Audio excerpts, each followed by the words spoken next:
greens, whatever the common drugstores, drug outlets are right now.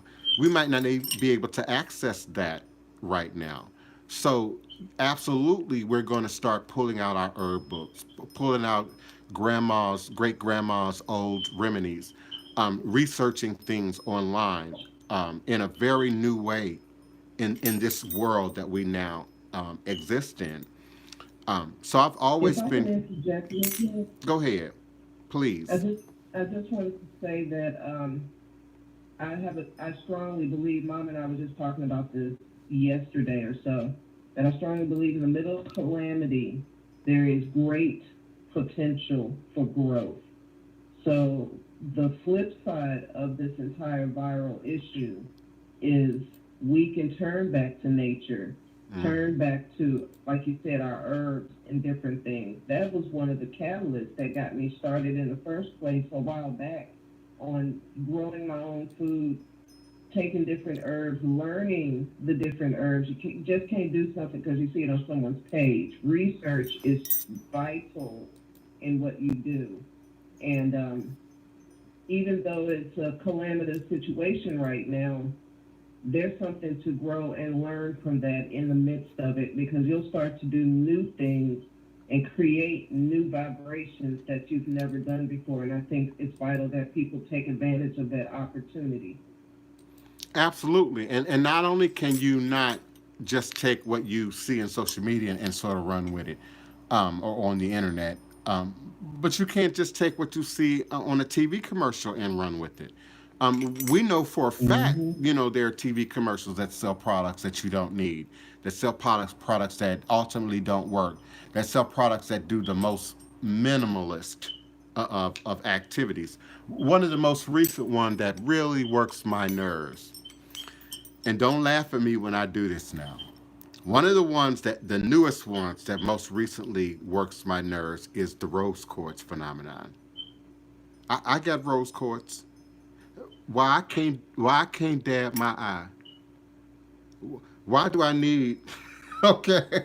Why do I need a $20, $40 product that you're now selling, you know, to apply rose quartz magic and self-love, you know, to my face? Wapani, you Right. ain't responding, so maybe you ain't seen the commercial. But many people in the sound of my voice have seen this commercial, and it's a little roller, almost like a paint roller, but it's small, just for your face. Okay, and I've they seen that. I've seen the commercial. they suggest that you can use your own, aging serum, fine line serum, whatever serum. So really, it's an applicator. It's a fancy, expensive applicator, you know. But they claim that the coolness of the rose quartz, lessens your puffiness and helps to decrease, the look of aging and all this other, flawless results that they suggest. And you can go to the rock shop and get you some tumble quartz, for the low low, and do the same thing. So I agree with you Hmm. wholeheartedly that, you know, we have to be erudite. I think it's a part of a problem with the West in general that I speak to often in many different ways. Often I'm speaking about hoodoo and wannabe root workers and wannabe witches. The idea that we can go on the internet, go on quote or whatever it is, go on Bing, go on these various sites and even Facebook. I have friends who use the questions on Facebook. I need suggestions, I need recommendations. But we still have to do our homework. We still have to do our homework. There's no way around the homework. You still got to be clear about what it is that you're reading, what it is that's being offered to you, what's being suggested to you, what the proposed results may be. And so even the medications that are pushed at us, which then have this long, half the commercial is what it might do to you, half the commercial is the side effects that might be created or recreated, by using the product. And so I don't want people to think that it's natural, it must be all safe. I got it out of my yard, I got it out of my garden, I harvested. So because it's all natural, it's all safe. All safe does, all natural doesn't equate to all safe. Organic doesn't equate to all safe. And indeed, your body or your child's body might respond differently to certain herbs as opposed to others. So we still have to do our homework, but yes, the idea that herbs carry a spirit, carry earth spirits that are attached to them. Gnomes, for instance, are said to be attached to gardens and gardening and cultivating, but there are indeed other spirits and lower spirits that are also in the dirt, in the soil, in the manure, in the process of denigration, um, leading ultimately to recreation, in the process of breaking down. And that's why the fear of death and the fear of hell is so prominent in many religious stories. But even once you get past the religion and the stories, how that imagery shows up in our psyche. And so there is a certain process that the physical body, the organic matter of the body goes through that many cultures, including ancient Egypt, feared and tried to avoid. And part of the Book of the Dead was navigating the underworld and not encountering these spirits, these jinn, these demons, these powers that are associated with the natural process of breaking down, recreation, breaking matter down to its lowest common denominator. One of the things I wanted to talk about today was you can't have voodoo without nature. You can't have Ifa without nature. You can't have Ifa without voodoo. You can't have voodoo without Ifa. And again, what that means is you can't do this practice. You can't do ATR without a healthy relationship with nature, with what you're eating, what you're taking into your body, the nutrients that are contained within that, the spirits that are contained within that. Some of you know certain foods make you aggressive. Some of you know certain foods act as an aphrodisiac to you. Some of you know certain foods put you to sleep. Turkey, we know, has a scientific, because we're interested in turkey, because the Western culture is interested in Thanksgiving, science have dedicated research to that. And so we know that there are certain chemicals that are in turkey, i.e., certain spirits attached to turkey that would otherwise make one sleepy after the Thanksgiving dinner, make one want to pass out, after the Thanksgiving dinner. I find it interesting that in this knowledge of food, how difficult it is for the human, including myself, to not eat certain things or to change our attitude about how we eat. And I have friends and peers who are vegan and vegetarian or on some very specific regimen that they seem to be flowing in, operating in, with ease. I am flexitarian. Wapani, you know that, and many other people know that. Yeah. For those of you who are unfamiliar, a flexitarian, Felx, flexitarian, means that I'm flexible.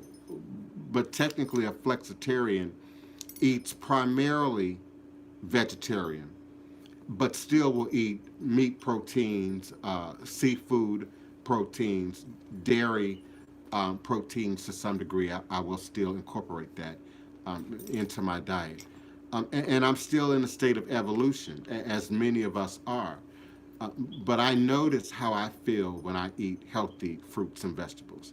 I notice how my spirit feels when I eat healthy fruits and vegetables. And there's a tingling sensation that goes through the body, when I juice fresh things, organic things, and take them in. And I see the heightened activity in my third eye. I see the heightened activity even in my chakras. When I wake up in the morning, often my fourth chakra is cloudy. I do a lot of spirit work in my sleep, in my dream state, as we all do. And I often wake up and my fourth chakra is cloudy. I don't know how I want to feel. I, left or right, up or down, negative or positive. I'm not sure in that first cloudy state when I wake up. And it takes me some time to wake up. I'm not a person who wakes up to an alarm clock, first of all. I don't wake up to alarms. If I have to do something at a specific time, I sleep early enough so that I naturally wake up in rhythm with my schedule. So I don't sleep to alarms. The second thing is I wake up naturally. So I allow my body to wake up. I don't necessarily open my eyes. I allow myself to lay there and feel myself, feel my thoughts, feel my emotions from the dream state, from the spirit state. So I'm always cloudy when I wake up in the morning. But I notice that once I juice, some spinach, some apples, some pears, other various items, a little bit of ginger maybe. Um, Man, even without the ginger, because ginger naturally gives you sort of a tingle, a feeling. But even without the ginger, the spinach, the apples, the fruit, I feel movement. I feel change in my physical body, but also in the energy that surrounds my body and intersects with my body on that higher frequency. The best time to catch me for a reading, no, I'm not going to say that. Because then my phone would be ringing off the hook at the wrong day, at the wrong time of day. So I caught myself. I'm not going to say that. I appreciate my callers who are all on the phone lines with me right now at area code 845-277-9143. What is your question? What is your reading request? What do you want to contribute and participate to this squared circle of gods and goddesses, this sacred space that we now sit in this moment? We don't have to be in a temple. We don't have to be in a mosque. We don't have to be in a shrine. We don't have to be in a synagogue. We create sacred space virtually right now by being here together. And I invite your active questions, your active participation in the show.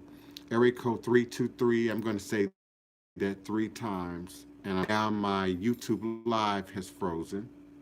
Buffy Cooper, thank you so much, beloved, for alerting me about my buffering in YouTube. Okay, I'm back in. Okay, so back to my phone line. Area code 323. Who's calling and where are you calling from? Greetings, this is Kiana. Hey, beloved Kiana, our moderator. Welcome, goddess. How are you today? I am busy, and so I wanted to stop in to, because I got to get off the phone because I need my phone. But I wanted to stop in to tell Wapani happy birthday, goddess. I didn't want to just leave it in the chat. Thank you. Most welcome. Hope you enjoy your day.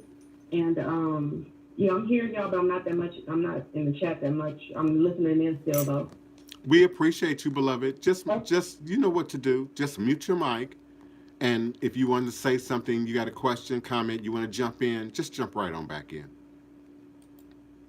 Okay. No, I have to hang up on the phone because I need it, ma'am. Is it okay? Okay. No, I want you to because I'd like to be here. It's just that today something got sprung on me at the last minute, so I had to take care of it. And yeah, I needed this chat so I can keep my energy up. Otherwise, I was about to start using profanity, and we know that's not allowed. Oh, it's allowed. It's allowed as long as it's not gratuitous. They try my patience today. As long as it's not gratuitous, it's allowed. If it has a point, if it has a meaning, if it has a purpose, it's allowed. We on the internet, beloved. This is all money is not good money, and I really prayed to the ancestors. I believed in myself, and I wanted to do what I'm doing. And then the person kept procrastinating. You know what? Never mind. Does it involve leaving your house? I have to keep procrastinating. Does it involve leaving your house? No, I can work from whatever I do. I can do it from wherever I'm at. Okay, I'm just So I trying to don't help. have to leave out at all. Okay, I'm just trying to help you find a resolution. That's all. But No, I'm not offended. No, I'm not. I'm not easily offended like that. My skin is a little bit thicker. I'm sensitive, but my skin is a little bit thicker than that. No, the situation is I'm not doing a plug. I'm actually saying this, Clown. I need your help. Um, so I work in freight dispatch. I'm also working on getting my brokerage and also running my own authority, which means I'll have trucks and I'll have drivers running under me. So starting out with the freight dispatch, I have a new driver, and he's restricted to his pounds, which he could load 44,000, but he wants 40,000 and under. He wants to stay in the Midwest. He doesn't want to go through certain states. He requires a certain amount of money, and what he's asking me for is basically a miracle. Because of, when you look on the boards and you go through the shippers, for him to get what he wants, he has to haul over 40, or he has to haul 44,000 pounds. And he wants me to get him loaded today, and he just asked me an hour ago. And wow, so that's when the show came on. I'm like, I need this because I'm like, I don't know, because I'm calling everybody, and he has a reefer, which means it's a refrigerated trailer, but his broken, so he's only running as a dry trailer. And they're very, very specific on this, especially because of the times we're in. They're only running essential goods, and it has to be stored at in a proper trailer. And it can't be a trailer that has metal on the inside. It has to be a trailer that has wood on the inside. And so, yeah, this show is okay, mostly well, therapy for me right now. well, handle your business. You got to make your coins. You got to make your coins. So handle your business. We love you. We appreciate you. We support you. We got your back. Ogu got your back. Oshosi got your back. Eshu got your back. And today we give thanks and acknowledgement for, of course, the powers that be and always the ancestors. But we also acknowledge Fa and Ifa, the power of divination. So you might seek a divination today. You might want to look deeper at things today. In my house, I'm looking at the spirits for my house members, my family. And of course, I threw an Odu on Rona. Some of you know this. Obarmeji falls for Rona, coronavirus. And one of the Odu present in Obarmeji is stay home. Just stay home. And today is an opportunity to get in the dirt, to get in your gardens. Beloved Wapani, what do you plan to do today for your birthday? Work in life, work outside in the garden. I've already rinsed out all of my troughs from last year, and I had to wash them down so that you don't carry over any mildew, disease, whatever may be in the soil.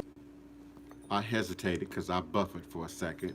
Please do type your questions, comments, and requests in all capital letters in the chat, and I will be able to see them better and respond to you.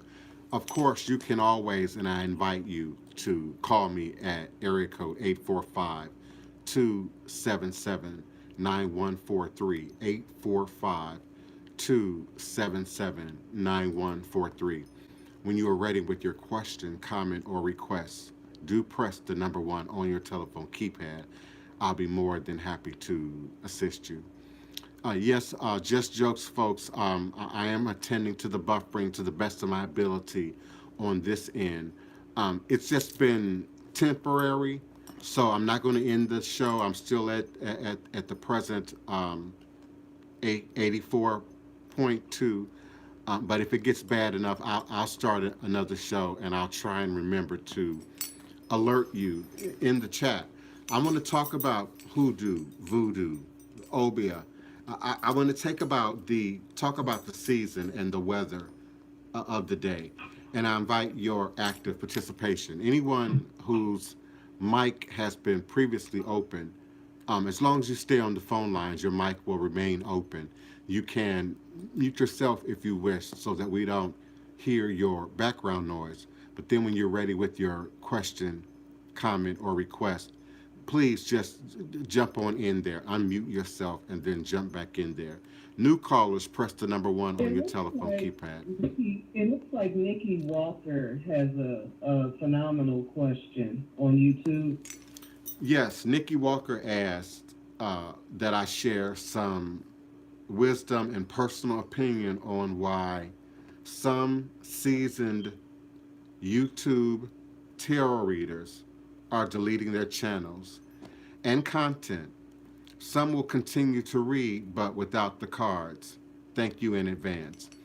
Um, and I thank you for asking the question and for being an active participant of the show.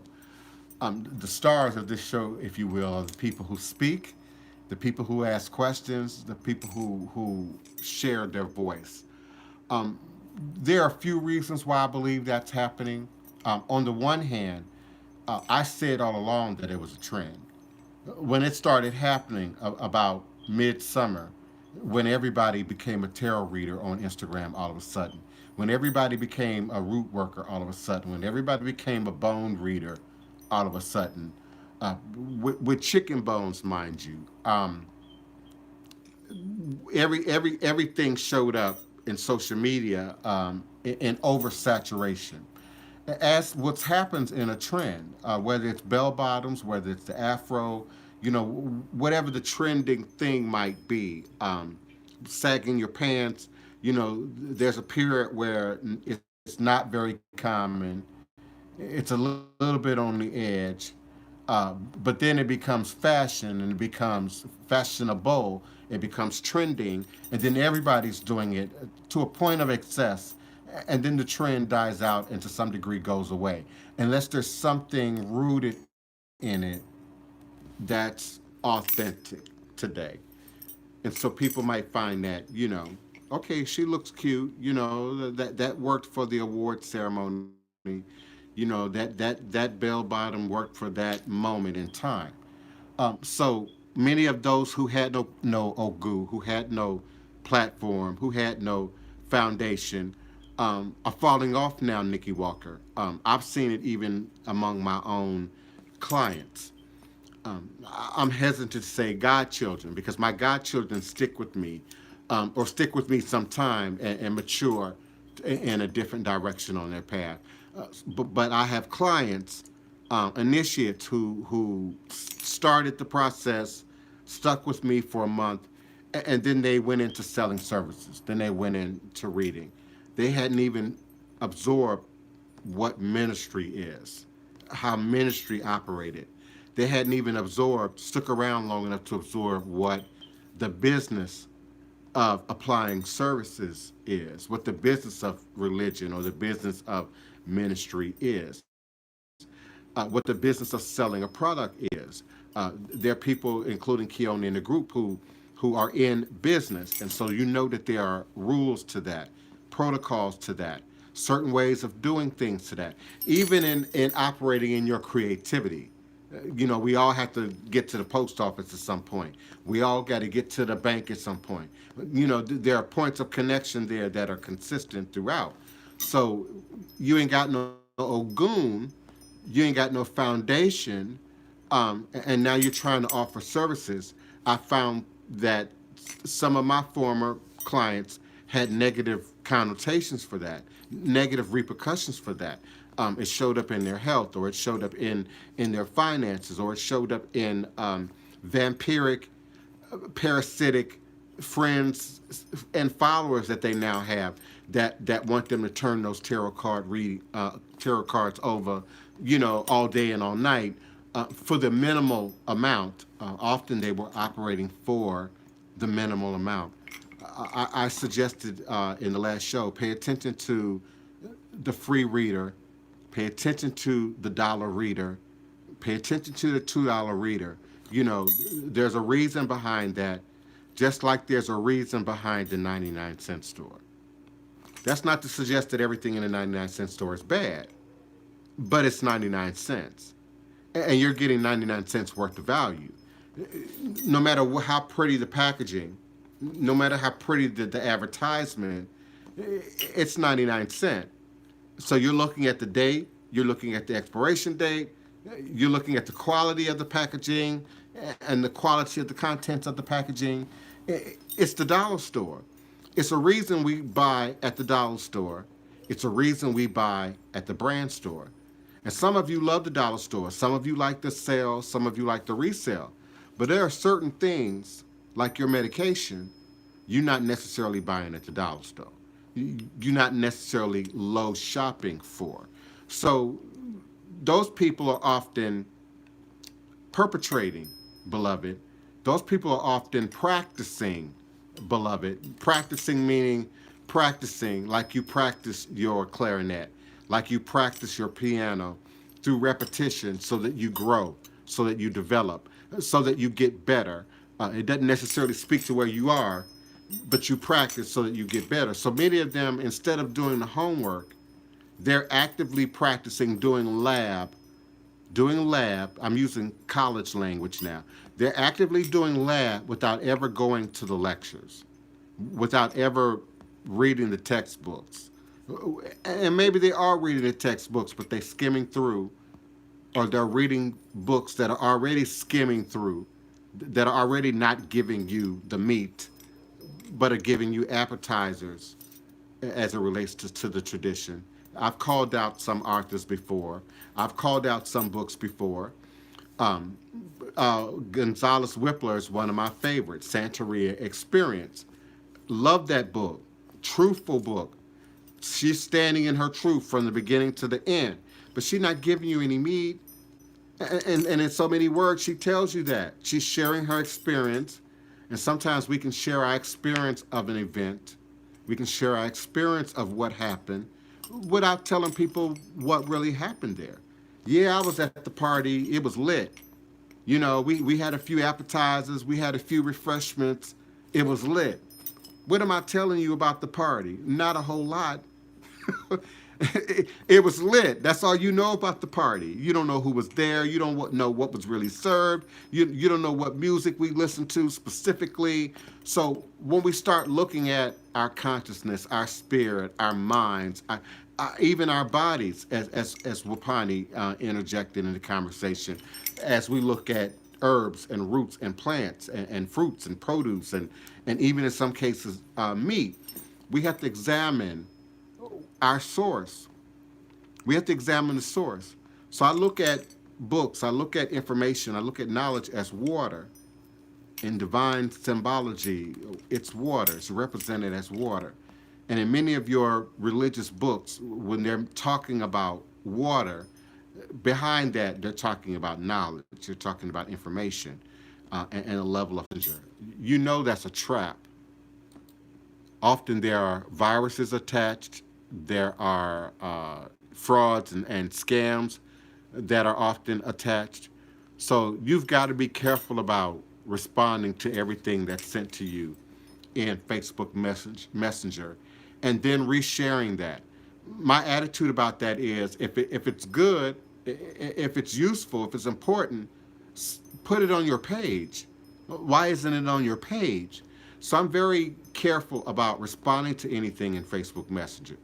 You can't trust a lot of that stuff that comes through Facebook Messenger, and you innocently. Beloved, What you say, beloved? you're frozen on YouTube. You're buffering. Yeah, I was. I should be clear now.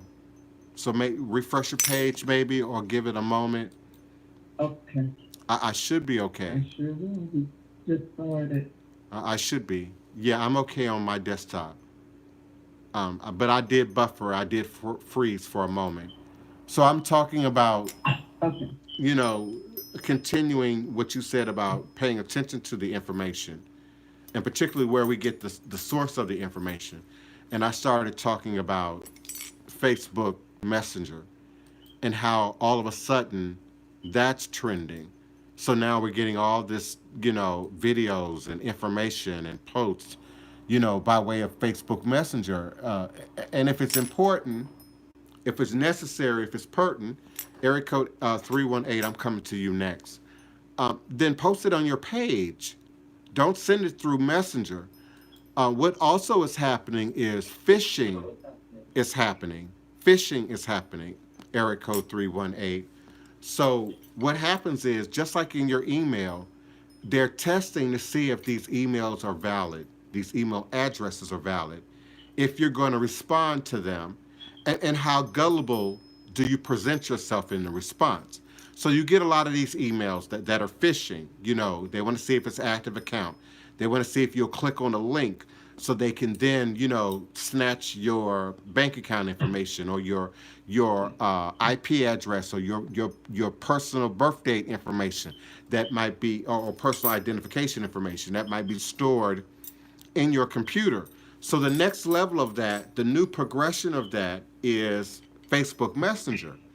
And so once you start clicking on those pictures, clicking on those links, and it might seem innocent at first, the next one, or you might get 10, and then the 11th one has a trap connected to it, has a virus connected to it. So I'm getting instant messages from my mama, who don't send instant messages. I'm getting weird responses like, what's up? You got to see this right now, from people who would never say that, who would never preference a message without a greeting, an adequate greeting, a voodoo greeting first.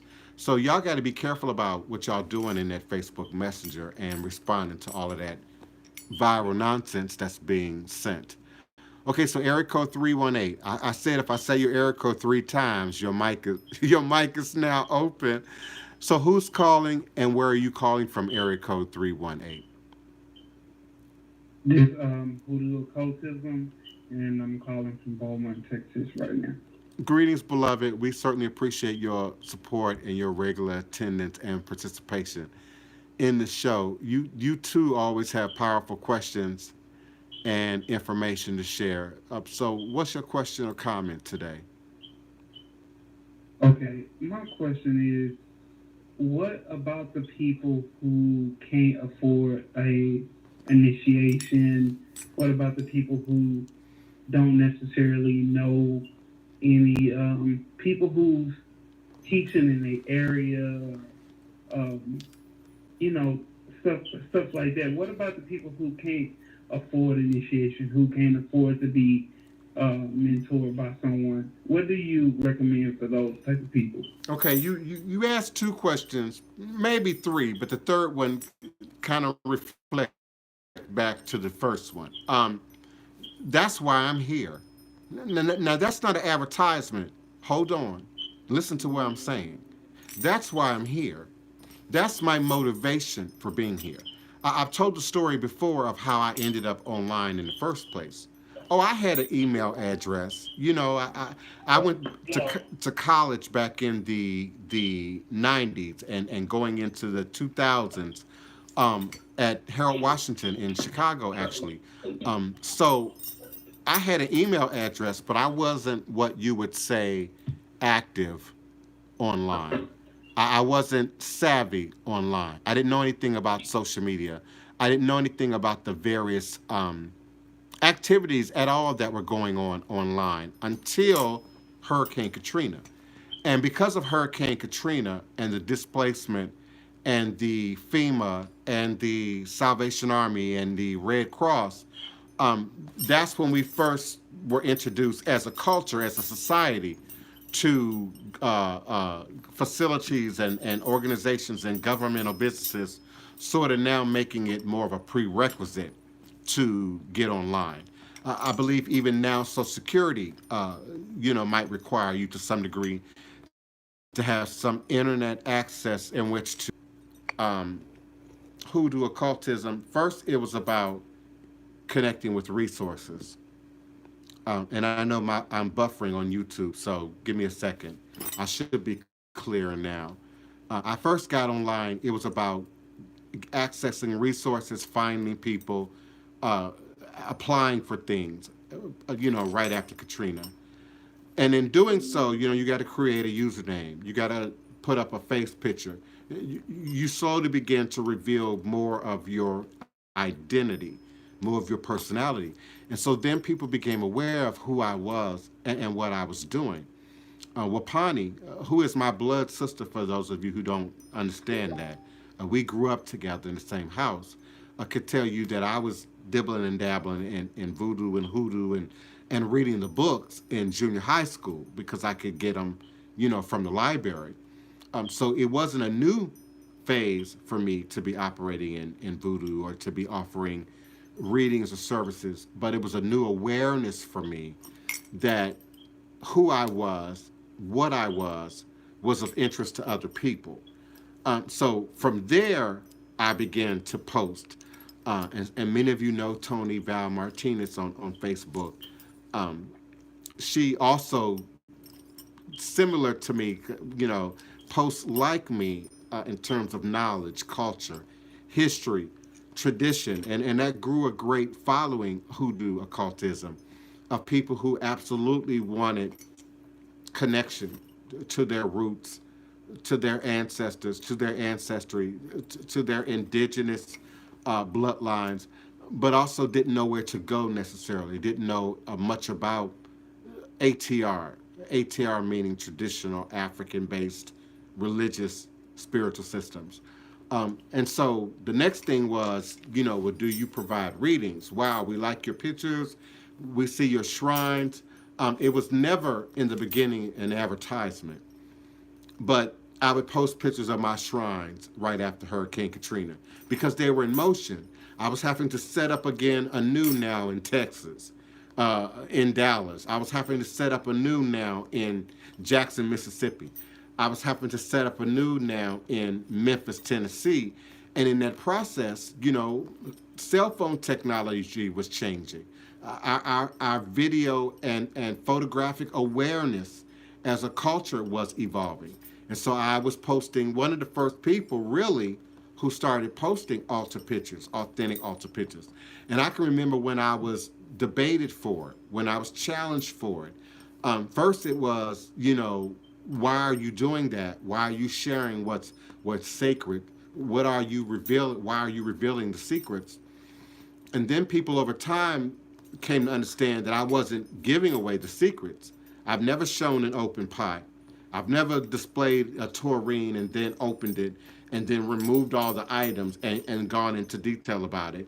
And the educated, the erudite ATR community, and that includes almost everybody, beloved. Santeria, Ifa, Nago, West African practitioners, whether they be a Khan, Ifa based, voodoo based, or not.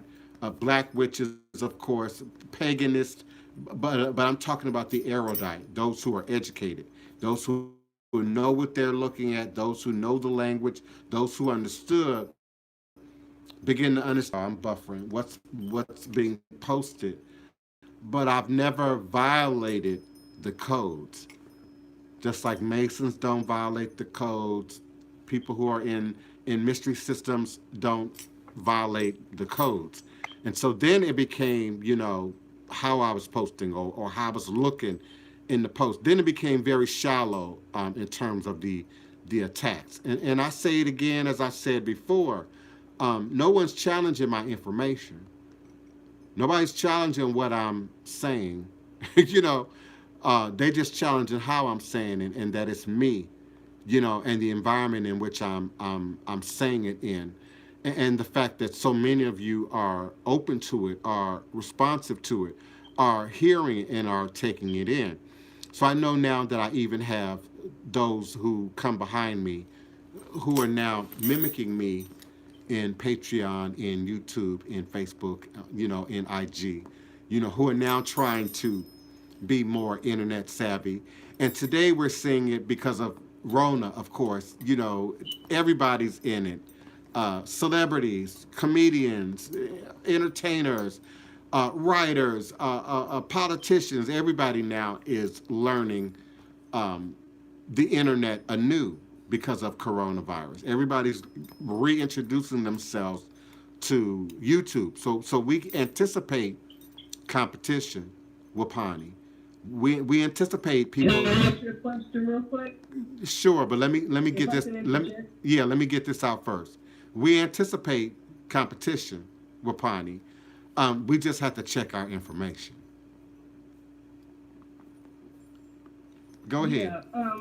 So if you have someone who is sincere in wanting to become initiated and they have no funds, how can they do that? Well, just as Hoodoo occultism's question is asking me, and I know I didn't fully give the response to that. You got to find a teacher. You got to find a mentor. You got to find somebody who's legit, who is already within the systems. The thing about that is there aren't very many who are available. There are those who exist, for instance, in parts of the world where media is not relatively available. Internet is not relatively available. But for the large part, you can access almost any tradition authentically by way of your technology. But you can't do that without doing your homework. Like Wapani said, otherwise you will be beguiled. Whether we're talking about you anticipating a response to a particular plant, herb, or root, or you activating what someone says in social media and expecting to get some kind of real result from that. You know, we see spell work in YouTube. We see candle burning in YouTube. We see it in Instagram, and everybody's working some kind of magic. But there's not a whole lot of rules being followed. There's not a whole lot of protocols being adhered to that someone who knows already can visually latch onto. So someone who doesn't know Wapani, someone who doesn't know Hoodoo occultism, is therefore being tricked. So you got to go to your research. You got to go to your book sources. You got to go to your search engine and seek out people like myself who are authentically operating in a tradition. And I often say they should have a footprint. They can't be brand new. It can't be, oh no, I just jumped out of the box today. So you might say, okay, well, I had access to the internet in 2005. But even then, in Yahoo 360 and Facebook, even today, I got people that go all the way back to elementary school on my Facebook. People that go all the way back to high school on my Facebook. My mama is in social media. My mama was here on the show. So do your mama know you're a witch? Do your grandmama know you a root worker? I ask that question sometimes facetiously, but seriously. Who are these people who are saying that they are practitioners, and where is their footprint? I was born in spirituality and religion. I was born in the church. I was born in the Black Spiritualist Church. Quickly moved into operating in the ministry of music, which afforded me to hear it from the pew, but also to hear it from the pulpit, to see it from the front, but also to see it from the back.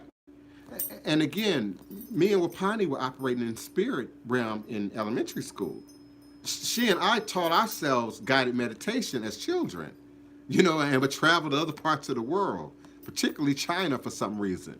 You know, as kids, you know, we played around with astral travel and teleporting your spirit to other locations. Sometimes those skills come from abuse, ways of seeing things, viewing things, addressing things. I know in the unfortunate circumstances of rape, you know, we know sometimes a person will leave their body. Their spirit will remove themselves from that moment and place and time. So there's a level of spirit activity there that we learn to harness. And so there are people who can remove themselves. I know me and Wapani can remove ourselves spiritually, mentally, emotionally from the moment within seconds. You know, all we need is the cue. All we need is the trigger, and I'm out of there. You know, I'm very sensitive to negative and certain forms of negative. I can smell it. I can sense it. The hair stands up on my arms, and immediately I have to sever that connection. But knowing who to follow, knowing who to go into mentorship also requires doing your homework about the person. Every day, an email, phone call, instant message about I've been following you, about I've been looking at many videos, about I've been looking at your footprint. So you gotta verify the footprint of these people, clarify the footprint of these people. How long have they been talking about hoodoo, root work, and the like? Even in social media, it's a way to detect that. There are certain apps, certain sites, that'll pull up all of your social media something, whatever that platform is, and they don't get the likes, they don't get the follows, don't get the responses that they anticipate. Sometimes it gets even more personal than that, and they get into word wars with people, cultural battles with people, religious battles with people. They're standing up to defend Dr. York, or they're standing up to defend, other controversial figures, and they get angry and in their feelings, and they get ugly, and y'all throw dirt and cuss each other out and threaten to curse each other and throw roots on each other, and then they disappear. And then 6 months later, 7 months later, unless you cross me, I'm not here to cause harm or injury to anyone. I agree with the notion in the chat that the buffering is intentional. The buffering is conscious. And Wapani and I and my mother have noticed it in all forms of technology. So the idea that we're being listened to, monitored, paid attention to, we don't fear that. We're clearly aware that that's a reality. But particularly in technology, Wapani and I could be discussing the deepest of issues, the most controversial of issues, and the buffering starts. The technology issue starts. Even in texting, my mom and Wapani and I communicate every day, several times a day, sometimes in text. And sometimes our texts are completely out of order, or a response that was sent at 1:17 p.m. U.S. Central Standard Time doesn't show up until 3 o'clock a.m. or 4 o'clock a.m. So the material is completely now out of context. And some of y'all are too quick to get in your feelings. I don't do that. I assume always moving. If I think it's important, or I'm really not getting it, or I really need to understand, I'll pick up the phone and call Wapani. I'll pick up the phone and call my mother, to get clarity. I never assume what I'm seeing in the text is exact, especially if it's something of importance, because we ourselves, going back to 2005, 2007, begin to really notice a consistent pattern of technological glitches and interruptions and breakdowns when important things are being said, are being disseminated. Wapani, are you still with me? Would you agree with that? And the callers, I'm coming to you, Yes, please. I had to make sure my mic was unmiked, so I can hear. Listen. If Yeah, I open your mic, you're always unmuted. You just have to mute yourself. no, I meant on my end. I Oh, had okay. muted my mic because there was some background noise. Okay. Did you have a I comment? think that the energy, I think that the energy that is in the atmosphere right now is dark, Yes. and that dark vibration, everything is energy. So it will touch your communication. It will touch your relationships. If it's made of matter, then it will breed, meet, and push that same vibration back out. So it's all in our technology. It causes dissent in families. There are so many families right now having miscommunication because they think somebody ignored a text, or just we have to really be cognizant of, learn how to feel the atmosphere. Learn how to feel it in your spirit. It's not even physical, it's a knowing. And you will become so aware of what's going on out there. Um, we have to get to some energy work, and yeah, that's so relevant right now. That's at the top of my list. That's what I think about when I go to sleep. I think about it when I wake up. It's always on my mind. This is the perfect time to realign. We're going through a shift, and it's up to each individual. Are you going to shift, or are you just going to dissolve down into the dark energy? What do you want to do? Because all of that power is in our hands. We have no clue as to how powerful we are. No, we don't. And I would like to add to that, we don't have a choice. We don't have a choice. Baby doll access says, I feel that if it's not their purpose, they will be removed. That's how the universe works. They're operating in things they have no real ability in. Now she's talking about, she's helping respond to Nikki Walker's comment about fake practitioners. Because that's really what you're asking me. It's another creative way of asking me about fake practitioners. And to finish up her question, Nikki Walker ended her comment by saying, some will continue to read, but without the cards. So now they've had the negative experience. Now they've had the kickback from a spirit realm with that tool, with that knowledge. So now they're move on to the next thing. Often they move on to the next mask, or they move on to something that they believe is safer, less complicated to get into. Some people dabble with E5, for instance. So they're trying to provide the look of Ifa, Babala, Ianifa, but don't have the science behind cola nuts, don't have the science behind shells. So over time, they have to give up that label. They have to shed that label. The worst side of that is the spirit attachment that come with these tools.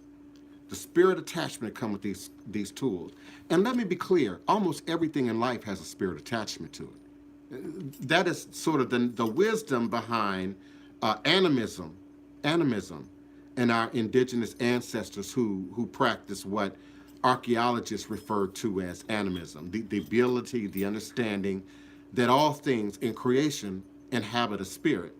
All things in creation, come from nature, come from matter, come from wood, water, fire, air, gas, or the ether, or the mind.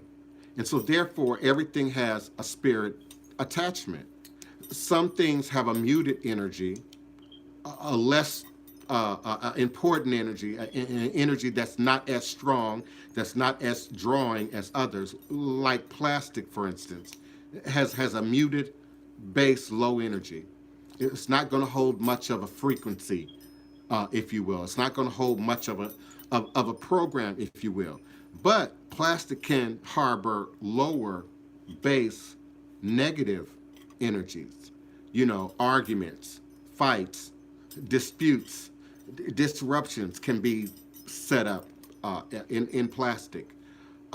So the tool, Nikki Walker, that they then revert to next is often something that they feel is either going to be safer or helps them to avoid some sort of political, cultural, ethno context in which somebody can, come in and attack them with. Hoodoo practitioners, voodoo practitioners, root workers, obias are always under attack. Even the most basic innocent attack of, how real are they? How much do they really know?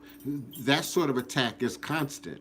Whether it's the literal attack, somebody called you, said it to you directly, sent it to you in the email, post at you, that kind of thing.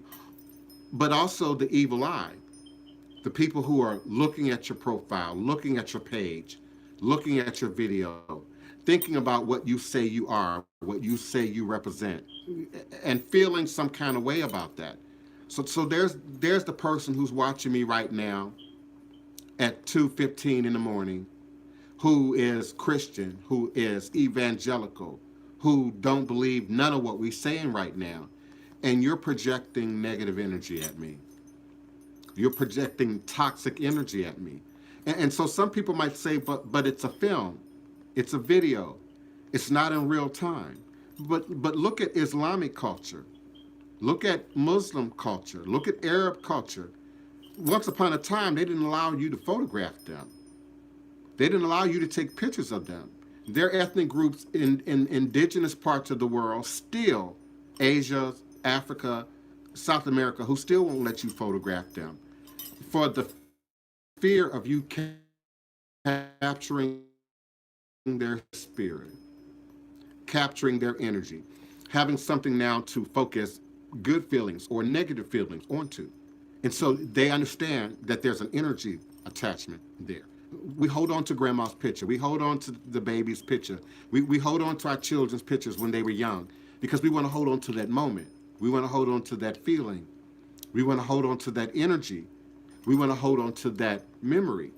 And so there are Wapani, dark practitioners, witches, wannabe witches, who are using pictures, even people's name, to project negative energy onto them in the desire for negative occurrences to occur, negative occurrences to take place. And there's a degree of power there. There's a degree of energy there. But there's no reason to fear.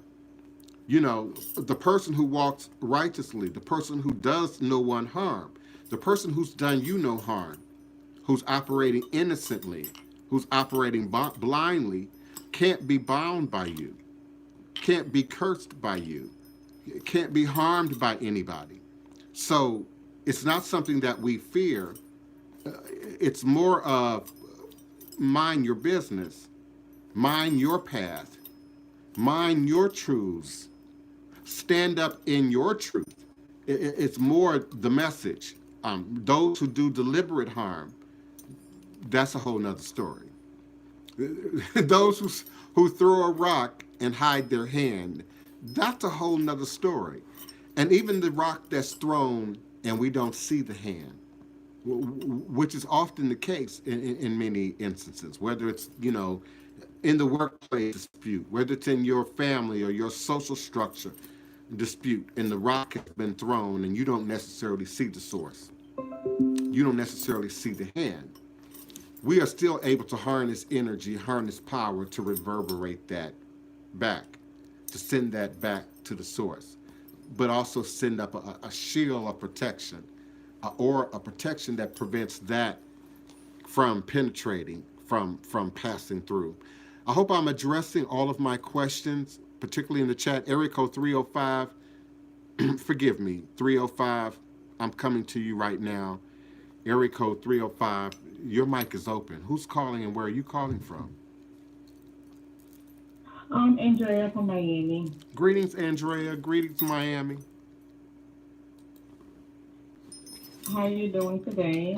All is a blessing. All is indeed a blessing. I got food. I got drink. I have libation. I have smoke. I have all that I need in this present moment in time space. I'm not in fear of running out. I'm not in fear of losing it. I got toilet paper. Let the games continue.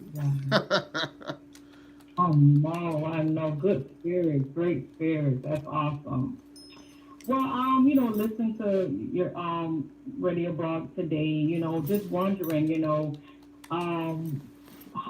you're so uplifted as you just said with all those blessings, which we all standing here today and on the phone line today are blessed because we're here. So many people here today that's not here today that can't say what we're saying today. But how do you like the anxiety of what's going on right now? Like it's just like I'm at the end like trying to just understand it period and not have that anxiety, Girl, So that's just trying to how to stay calm. yes. You listen. You talking. You preaching to the choir. You that's me. Um, and with Wapani being present and on the phone and listening, that's both easy and hard for me to answer. Because No. Wapani know me. Wapani know me from childhood on up. She knows my emotional state. She knows when I'm hyper. She Mhm. knows when I'm not handling things well. She knows when I'm being aggressive, or when I'm being a negative. She also is aware of my Asperger's, my childhood conditions, what I grew up in, my past, if you will. Right. So she would be one of the best people who would be able to recognize me operating either in control or not. And so she's seen me grow, she's seen me develop, she's seen me acquire skills that keep me in balance, that keep me from falling off the rails, that keep me from quitting jobs, walking out on jobs, moving from location to location, place to place, even dealing with everyday normal social interactions and encounters with people. And there's still things that are quick triggers for me, but I don't make it real in my world. That's the first thing. I don't make it real in my world. I often compare it to cursing activity, cursing ritual. When you do cursing ritual, the protocol is you don't speak that name again. You don't speak of that person, that entity again, because you're continuing to keep it alive. You're continuing to create and recreate. So the first thing is I don't go into a state of denial. I remove in the moment my awareness to, my response to the triggers. You got to choose to be happy in the moment. You got to choose to be at peace, even if it's in that moment, even if it's for right now, because really right now is all we have. People say, well, I'm taking it one day at a time. I'm taking it one moment at a time, one scenario at a time, one phone call at a time, to all my phone operators and 911 operators and those kind of people who are listening. You might be okay for the first 5 calls. That 6th call might be the trigger, might be the one that they push, your button. So in that moment, in any given moment in time and space, you have to be conscious of and have ways of reminding yourself of your truths. Now, you might need to write that down. You might need to journal it. You might need to post it up, in Post-it notes, but you need to create a way, put a string, tie a ribbon around your finger. You need to create ways of memorizing who you are. Get a crystal, different crystals or different stones or different pebbles that represent these truths. Now, once you choose the stone, then you've got to program the idea or the thought into it.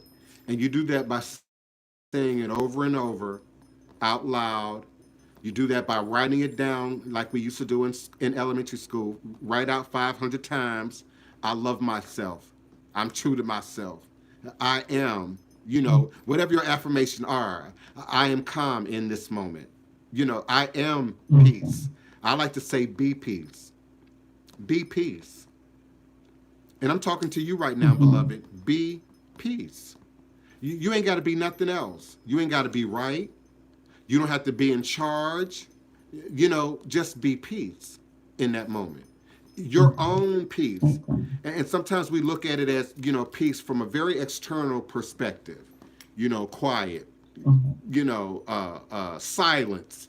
And sometimes you're in the middle of the storm. So it's not always quiet. It's not always silent. Right now we're in the midst of a storm, very loud storm, raging storm. But we can't physically hear it. In fact, when you step outside your door, when I step outside on my stoop, it's quiet.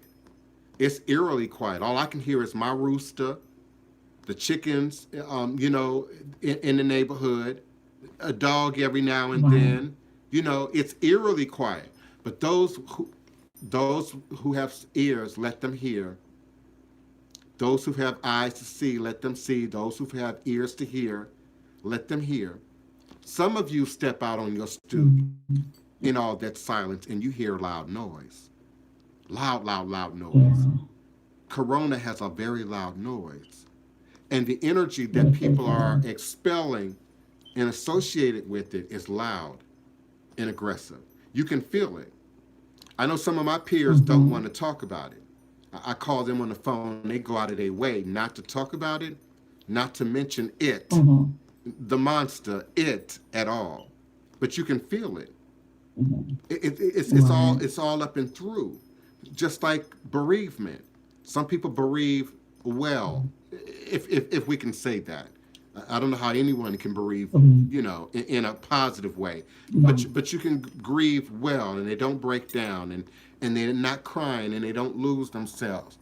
But that energy Right. still is palatable. You can feel it. So first, you have to be peace. Someone's listening to me right now, beloved, who's in the middle of their own personal storm. And so they screaming at me, but how do you do that when this is going on and this is being done to me? And that you've got to be peace first for yourself. Don't let the outside weather, the outside people, the outside environment change your concept of yourself. Because see, once you change your concept of yourself, that's when you lose it. That's when you go off. That's when you break down. Please. Okay, I wanted to add right there how you change that. This is what I do. I suffer from PTSD and I have a lot of anxiety, but people really don't know that because I You just always keep it calm. rather zen. You always So when I'm in appear my calm. car, hello? I said you always appear calm. Yeah, that's kind of digital. I said you always appear calm. Exactly. You have to learn to visualize. If I'm going down the road and I start having a panic attack, I turn my radio off and I have 7 words. 7 is my number for completion. I have 7 words that I begin to repeat out loud in my car. They're affirmations. It could be courage, it could be peace, whatever you want manifested in that moment, make it a word. You say those words over and over deliberately. Courage, peace, presence, clarity, direction, liberty, peace. And you say them, and then you start to think about each word and feel that. What would it be to be that? Courage. What does courage feel like? And embody that feeling while you say the word. After a while, don't even say it out loud. Now you're saying it in your mind. You're retaining that energy. And once you keep repeating that, then you see it, you believe it, you feel it, you become it. That's how you calm your anxiety in a moment. You create and recreate your reality. You create and recreate your reality. She said much simpler what I say with a whole lot of words. And her mantra was reduced down. Because when we first start doing mantra, especially when you're new at it, sometimes they're wordy, sometimes they have too many words, sometimes they have trigger words that like hope and I wish, that kind of thing. And she reduced it down to a word. And with that, you can expand, just like she described, well, what does liberty really mean to you? What does liberty look like? What does liberty feel like? What is that reality? And so what she's saying is what I say. Create your reality. And if you have to fake it until you make it, and if you don't like the word fake it, use your imagination. Use your imagination. Envision what that is for you, and then sit in it. It's not checking out. It's not a form of denial. It's a way of recreating your reality in the midst of the storm, no matter what the storm is. For me, it's always a blessing. All is a blessing. Those 4 words do it for me. But as she described, it has a whole lot of other words attached to it that you don't immediately hear me say when I say all is a blessing. So it's about how you view that. What is all is a blessing to me at any given moment? Particularly in the negative of moments, particularly when the anxiety, particularly when the PTSD kicks in, particularly when the stuff that we can't necessarily control from the outside kicks in. You got to be willing to create and recreate your reality. And in the time that you can't say it, that you can't find your words, that you can't pray, that you can't focus, because you're too angry, you're too emotional, you're too upset. Have something, whether it's a cross, an ankh, a crystal, that you program that vibration into, so that just the act of grabbing it, squeezing it, holding on to, immediately begins to reverberate those words. By the time Wapani has said those 7 words 1,000 times, by the time I had said all is a blessing 1,000 times, it is deeply ingrained. So at certain occasions where I don't have to say all is a blessing out loud, it's automatic. I've done it with some of you in a phone conversation, and you'll say all is a blessing before I even have a chance to, because it's in the air. It's now in the air. So find a color, find a amulet that you wear, and program your peace into it. Program your tranquility into it as a tool of reminder, as a charged tool to help you to remember at any given time who you are. Wapani describes who she is when she recites those 7 words. That's who I see. That's the Wapani that I know. Of course, she's many more things and much more color than just those 7 words. But I see those 7 words. She is and walks in and becomes those 7 words. But if you have to fake it, if you have to use your imagination in the moment to find your peace, do so. I'm also seeing another topic that I brought up early on, Kiona, that connects back to what you're saying or asking about, is partners. Whether they're married or lovers or roommates, now cooped up together in a house, and people are learning their family members differently. And sometimes that's not always positive. And now, how do you deal with the stress and the energy around people that you love, people that you want relationship with? The same techniques have to kick in. You got to have a sacred space. That's one of the tools that I teach my godchildren, my clients, my initiates. You got to have a active with other people in the moment. Then you've got to stop. Now, right now, unless we're talking about people in your house, I'm going to assume that we're talking about energy that you can absorb through the phone or through the computer or through the chat. I'm blocking people right now. I'm putting people on pause right now. I'm muting people right now who are projecting energy, conversation that is not conducive to my health and my well-being in this present moment in time space. Now, annually, I go through and unblock everybody. And sometime, in the fall, I might unblock some people on Facebook. But right now, I'm blocking and removing, silencing, putting on mute, letting the call go to the voicemail. There's some people that are just too negative, too hot, anytime I talk to them. So their call automatically goes to the voicemail. And then I decipher from that energy how to respond. There are others that right now, I'm answering every time they call. Every time they call, because right now their energy is in a very different place, and I can work with that. So limit your exposure to toxins. Limit your exposure to bad energy.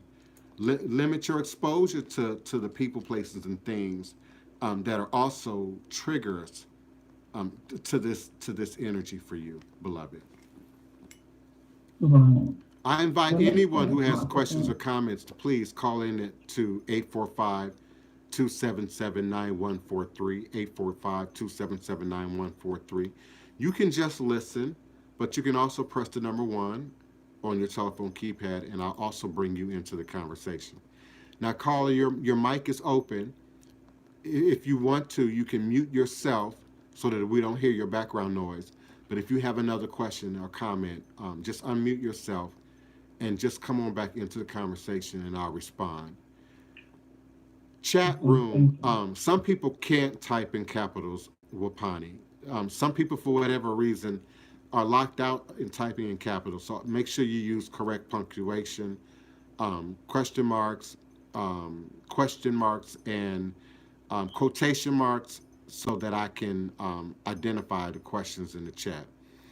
Nikki Walker, I see you talking about feeling that energy in the markets.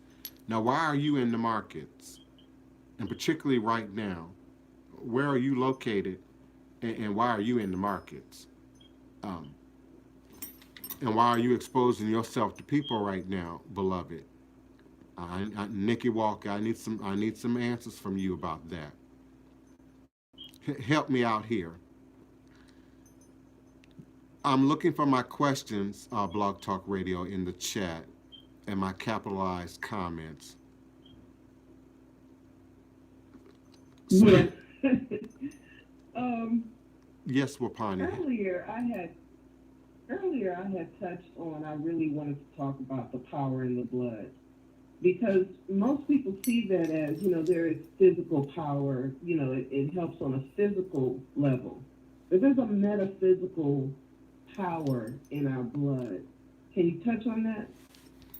Yes, and I want to be clear, power in the blood, you're not talking about Jesus right now. Um, No. but you're talking about our blood, our life force, that runs through our veins. Many listeners have already heard me say that science continues to advance on their awareness and knowledge about biology, humanity, but particularly our blood, our DNA, how things operate in that regard.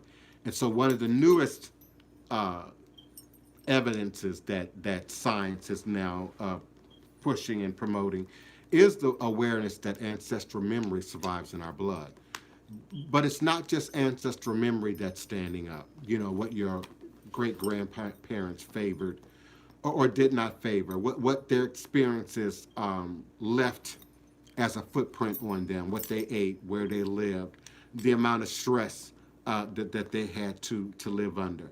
But there's also in our blood great potential, untapped potential for healing, self healing, self growth, self actualization that first begins at the organic level, what we're eating, what we're drinking, what we're partaking in our body. Um, Adama Alehi, thanks and praises to Adama from Georgia, used to say on her podcast, the eating and the consuming of the dead carcasses of animals, the pus and mucus of cows, chickens, artificial this, synthesized that, ultimately does not produce life in our body. Not only health, strength, renewal physically, but also that spirit power, that mental power that we need to operate every day. We cannot feed our children garbage and expect them to function at school, to have great behavior, to manifest great mannerisms, to retain the information if they're not eating healthy, if they're not getting proper rest, if they're not getting appropriate sleep. So we always have to start there. We always have to start, at that holistic level. How are you feeding your blood? How much sugar is in your blood? How much fat is in your blood? Sometimes we can attribute health complications, the development of health complications, right back to spiritual blocks at the fifth chakra, blocks at the fourth chakra, blocks within your gut, a past trauma, past abuse, PTSD. All of that is now being imprinted in your blood and on your blood. And we know that our blood has the ability to create and recreate itself. Our atoms and molecules have the ability to divide and subdivide and create and recreate themselves. All of our cells in our body are created and recreated and regenerated every 7 years. So, yes, we're on this progressive pattern of aging, of maturing, of getting older, of getting better, of having a longer life on the planet. But our cells are still, even at the older ages, struggling to create and recreate themselves by what we eat, by what we drink, but also by what we expose ourselves to, the information we expose ourselves to, the noise we expose ourselves to, the sounds that we expose ourselves to, the energy that we expose ourselves to. So we find a lot of behaviors, for instance, with older people. They speak slower. They tend to be maybe more quiet, even if they, are perfectly healthy. But their mind is changing and how they're processing things and how they're looking at things. The amount of time they put into the answer before they respond. The amount of wisdom that they put into the answer before they respond. And the energy necessary for that from the body changes with age. So it's absolutely critical to look at what we're taking in, literally and figuratively, what we're eating, ingesting, and how we expect that to show up in real world time, in result oriented work in our physical bodies, to what we take in, and then how that actualizes in our lives, in our bodies as well.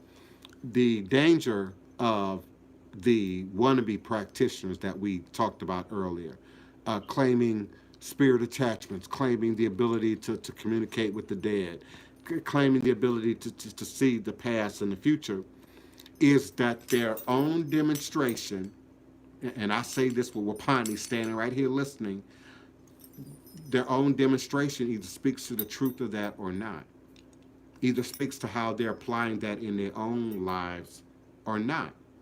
And so the messy tarot card reader can only interject messiness, can only project messiness in their work. It might be not be direct, it might not be something you can see right away. The consultation might not be a great deal of hearing them talk about themselves. They might be talking about you a great deal of the reading, but it's being filtered through their experience. It's being filtered through their wisdom. It's being filtered through their own demonstration at any given moment in time and space. So we got to be careful about standing in our truths, but also educating our truths. Doing our homework. Be willing to read the bottle. Be willing to read the ingredients. Be willing to look at the ingredients of ourselves. Be willing to look at the label that often people see on us that we don't see on ourselves, and to really be sure that we're standing in our truths, operating in our truths at any given moment, whether it's our diet and our health or our spirit demonstration, our spiritual demonstration. So people's energy sticks to us, just like our food energy sticks to us. We've all heard grits stick to your ribs. We've all heard, mashed potatoes stick to your ribs. Now we know that's not a literal thing. We know it ain't food tucked up, in here underneath our or attached to our rib cage, underneath our epidermis, our skin is what I was trying to say. But it speaks to the energy that we get from certain foods that stay with us longer, that carry with us throughout the day, that where our sugar levels are not fluctuating. It's a reference to that.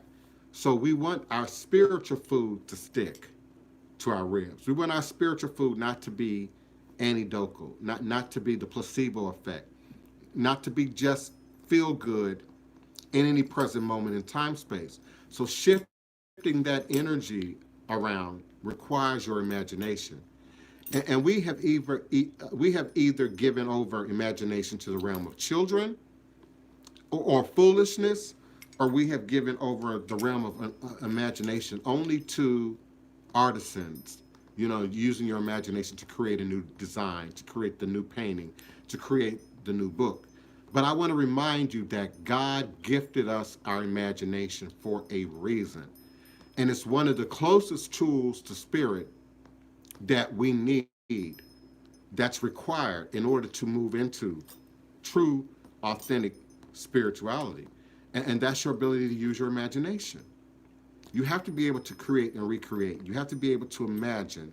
You have to be able to envision, good or bad, light or dark. You have to be able to see clearly in order for consciousness to develop, to grow, and to be real. On the literal sense, our eyes are just a piece of machinery, or just a tool by which we then interpret what we're seeing through our powerful brain, through that membrane, that organ that sits just beneath our skull, that computer, if you will. Pineal glands. The pineal glands. The pineal glands, and all of the compartments within our brain that affect what we see, that fill in the blanks of what we see. You might see in social media every now and then word games where the letters in the body of the words have been all scrambled up, but the first letter and the ending letter still remain in place, and all the other grammatical rules are in place. So some people are able to look at that scrambled up text and see what the real original text is, while others might not see that. So our ability to see and stand in our truth is really contingent on our own ability to be clear, to be whole, to be healthy. Our health can affect how we see. Our health can affect how we feel. And so everything is then filtered through that. So we got to talk more about what we're eating. We got to talk more about what we're putting in our bodies.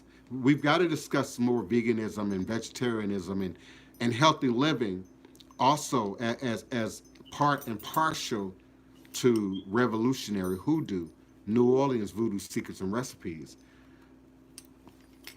I don't know how far I've got. I need to take my leave. Please, all is a blessing. Do as you can and do as you will, beloved. It's been a pleasure, and peace. Peace and blessings. And I appreciate everyone who's been with us, stuck with us for 2 hours here on Revolutionary Hoodoo, New Orleans Voodoo Secrets and Recipes, on both Blog Talk Radio and also on YouTube Live. Of course, my Blog Talk Radio open lines are still open for people who are already on the phone lines. If you are already on the phone lines, you'll remain until we end the show. You'll remain even after I end the live YouTube. Typically, at the end of the show, I play voodoo music, and people enjoy that. I also want to take the time to say that the phone lines are open 15 minutes before every show.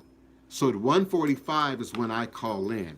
So people who call in at 1:45, between 1:45 and the top of the hour at 12 noon, U.S. Central Standard Time, are hearing my voodoo music, much like what I play at the end of the show. So you will remain on the phone lines now, even though people will not be able to call in now until my next broadcast. But if you wish to ask a question, have a comment, have a request, please press the number 1 on your telephone keypad, and I'll bring you right in. Area code 305, your mic is still open. So all you have to do is unmute yourself if indeed you have a question or a comment at some point in the show, and just jump right on in. Otherwise, my live chat is still rolling on YouTube Live. That's youtube.com/Voodoo Ty, VOODOOTYE. Please jump right on in with your questions or comments. If you can type them in all capital letters, please do so. If you're being prevented from typing in all capital letters, make sure you use appropriate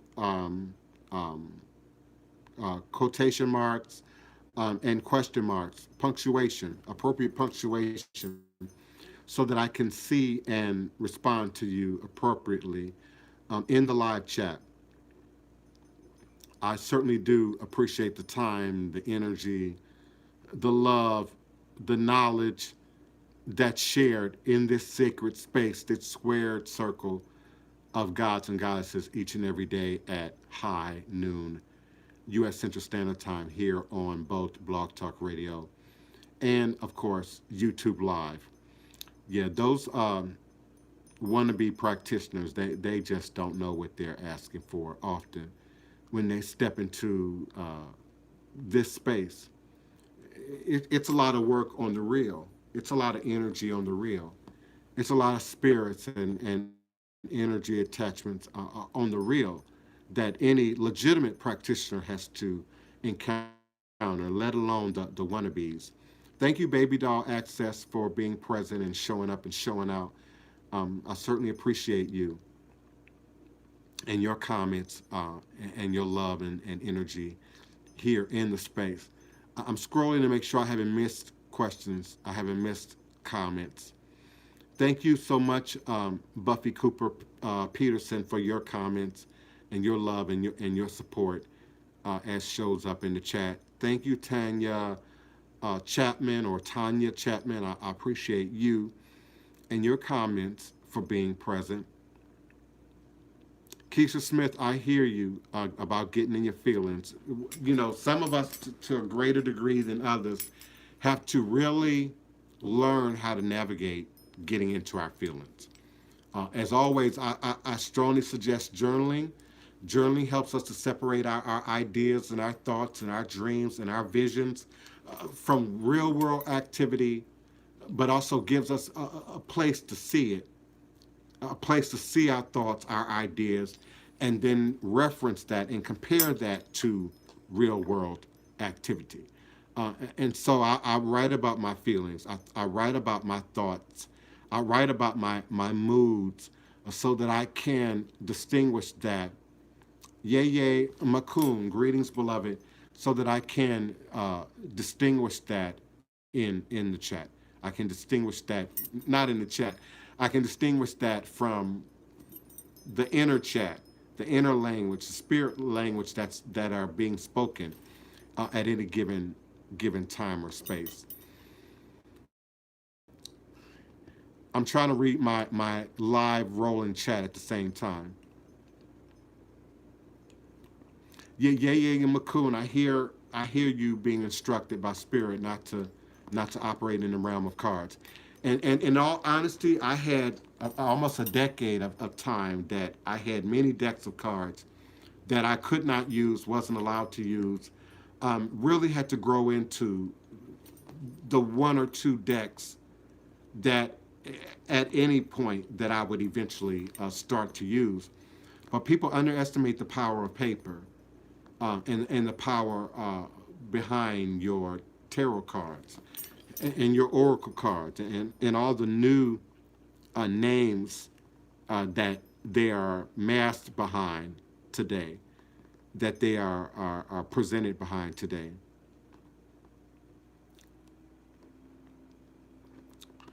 I'm looking for your questions, your comments, your requests. If I don't find any, I'm going to move forward and find me something to eat. I've probably been up since about 5:30 this morning. I have not eaten. I drank coffee. I love my coffee.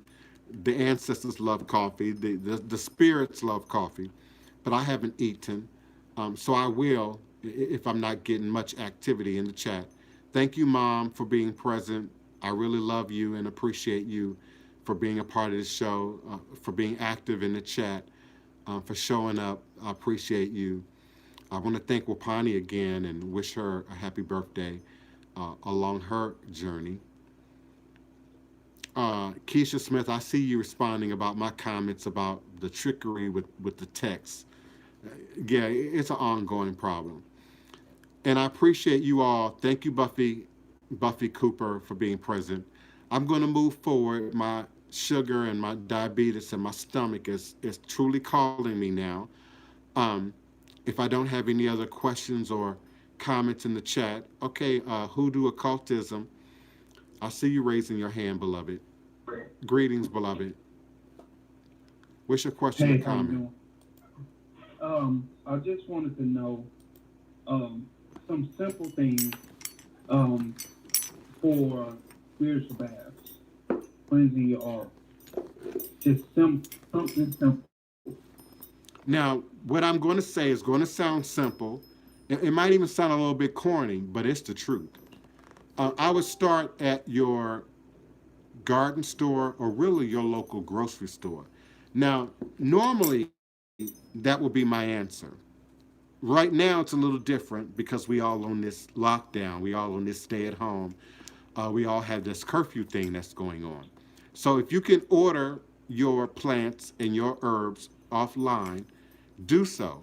So I would look at Lowe's, I would look at Home Depot, I would look at your gardening outlets, I would look at your local grocery stores that often stock edible, usable herbs.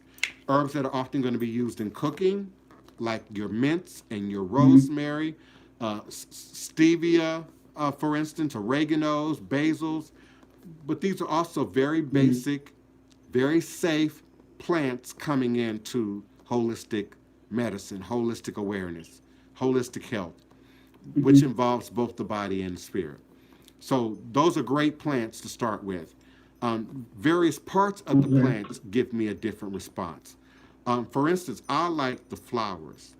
I like the flowering tops of the basils, of the mints. Those are my favorite part, especially for medicinal purposes, especially for spiritual purposes. If I'm going to be making teas, tinctures, spiritual baths, things of that nature.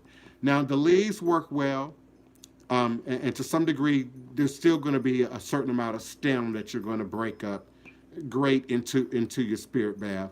But that's where I would start. Rosemary, peppermint, those are great general cleansing baths. I do use to some degree sometimes commercial products like Dr. Bonner peppermint, like Dr. Bonner almond flavor. So I might add just a capful or a little bit more of that to my spirit bath. Epsom salt is always great for drawing out things physically, but also spiritually. That's what we use Epsom salt for, to draw out. Be careful about Jeremiah. stopping up your plumbing. Be careful about not using a tea strainer or a pair of pantyhose or the right apparatus, because you don't want all these herbs and the seeds and whatnot in your drains, clogging up your drains. I also like to use, my Viper, my mixers, and so I chop up, my root, my gree, my herbs, if you will, and then put them in a container, or boil them into a tea and strain them, and then pour the tea into the bath. So again, you now don't have all that extra matter, to have to clean up afterwards out of your tub. Um, it goes without saying, you want your tub to be clean, you want the bathroom to be clean, you want the environment around your spirit bath to be clean, you want the air to be clean. So you might open a window, you might open a door, you might burn your smudging product, your sage, your cinnamon, your frankincense and myrrh. You might play spiritual music. You might play ritual drumming music. You might play Sufi music while you're doing your bath. You want to have a prayer, a chant, a mantra while you're doing your bath, so that you can release. If you want to, you can literally speak the things that you want to release, or the things you're trying to draw or attract in the course of your spiritual bath. Depending on what type of bath you're doing, you might add just a little bit of apple cider vinegar, removing of blocks, removing of negative energy. So you might start adding some stronger things, garlic, a little bit of vinegar, apple cider vinegar. You now amp up the heat of some of the items that you might use. And you want to be careful about hot things, peppers, chemicals, things of this nature, because it is a spirit bath. And so if you're dipping your whole body, if you're bathing your whole body, you're exposing, even your genitals, to your wash. So you got to be conscious of what you're using, what's hypoallergenic, what you don't necessarily respond well to. Don't just randomly start, mixing things up. Keep it simple, keep it basic. People are using their spring water, which is great. People are using their holy water. People are using their sanctified oil. You can add, your prayer oil also to your bath, to your mix. Just keep it simple. Just keep it simple, and know that there is spirit operating with you when you do your spirit bath. So always acknowledge spirit. Always have a prayer, a chant, a mantra, something to say, set a vibration. Just like I pray over my water, I breathe over my water, set a vibration with your voice, with your mouth, as you do your spirit bath. Okay. If you have one more, if you have time for one more question, um, I'm willing to ask. If you don't, that's okay. I'm willing to talk as long as people have questions. I'm willing to talk as long as people are Okay. active in the conversation. Okay. Okay. If I'm walking down the street and minding my business, and next thing you know, um, a snake pop out in front of me. Um, could you go over animal totems a little bit Now you're trying to and present two significance of animal totems? you're trying to present two things to me. First, you started off with you're walking away, along your way, along your journey, and then the snake jumps out. That doesn't make it a totem. Mm-hmm. That doesn't immediately make it a Okay. sign.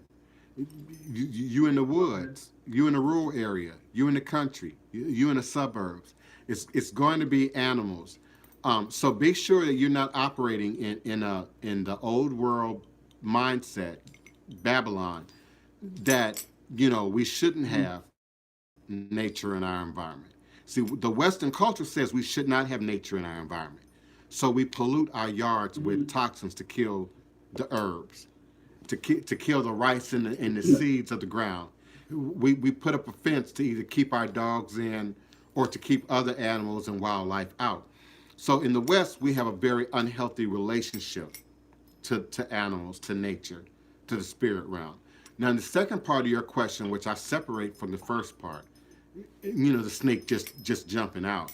Um, Animals are totems, do have an energy.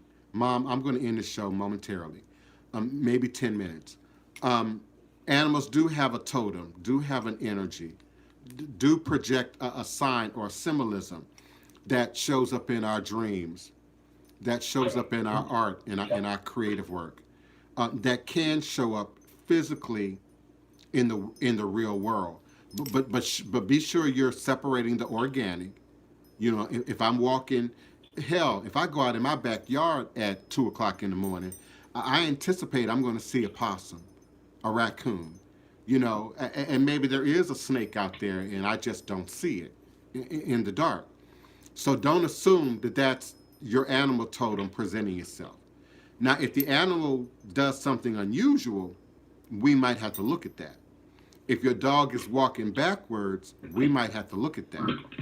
If the snake rose up, or is it in association with other signs and symbols, then we might have to look at that. And that's why I say keep a journal.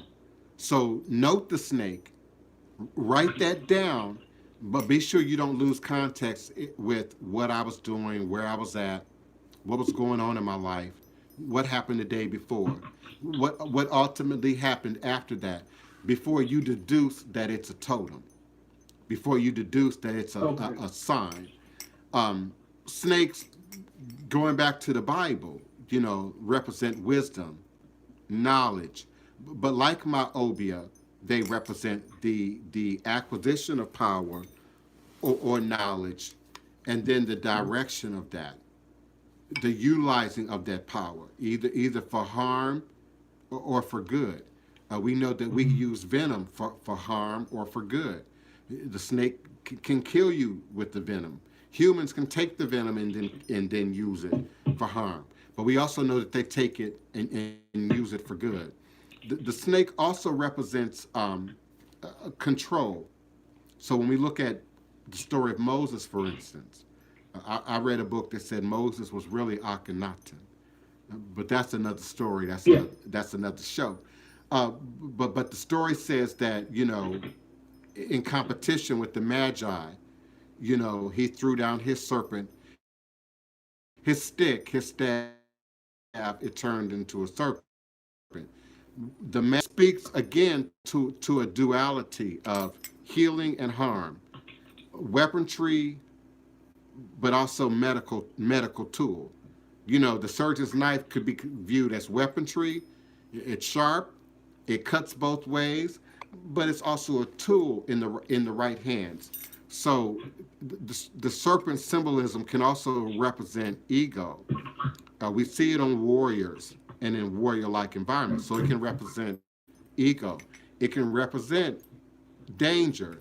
Don't tread on me. That doesn't necessarily mean that the serpent is inherently dangerous, though Christianity tries to sort of slant it that way through the Adam and Eve and the serpent in the garden, and sort of give the serpent, and then turn, the serpent is representative of Satan somehow, or the devil. And so it has set up this negative representation of the serpent historically throughout time and space. Mm-hmm. So there are a lot of negative connotations about serpents and the color of serpent and the representation of serpent. I think in a more indigenous setting, in a more hunter-gatherer setting, you would want to know what's poisonous and what is not, what is edible and what is not. And so, as I just demonstrated earlier in the show, some of that darkness around the symbolism is meant to create fear, caution at the surface level, to this is otherwise dangerous. We've gotten comfortable, for example, with our stoves, particularly gas stoves, but even electric stoves in certain scenarios, and we're comfortable with that. We let our kids use stove now. We aren't always paying attention when we cook now. But I can remember a time when people feared gas. People feared, that power, and weren't all that comfortable with it. So the serpent symbolism is about knowledge, it's about wisdom, is about controlled power, and learning to control your knowledge, your power, or in the reverse, a misuse of control and power. And so there's always that warning that you can get bit, that this toxin might turn on you, might affect you. The snake can move in any direction, can be moving away from you, but then revert its body back to you, in a matter of moments. There are all kind of symbolism that we associate.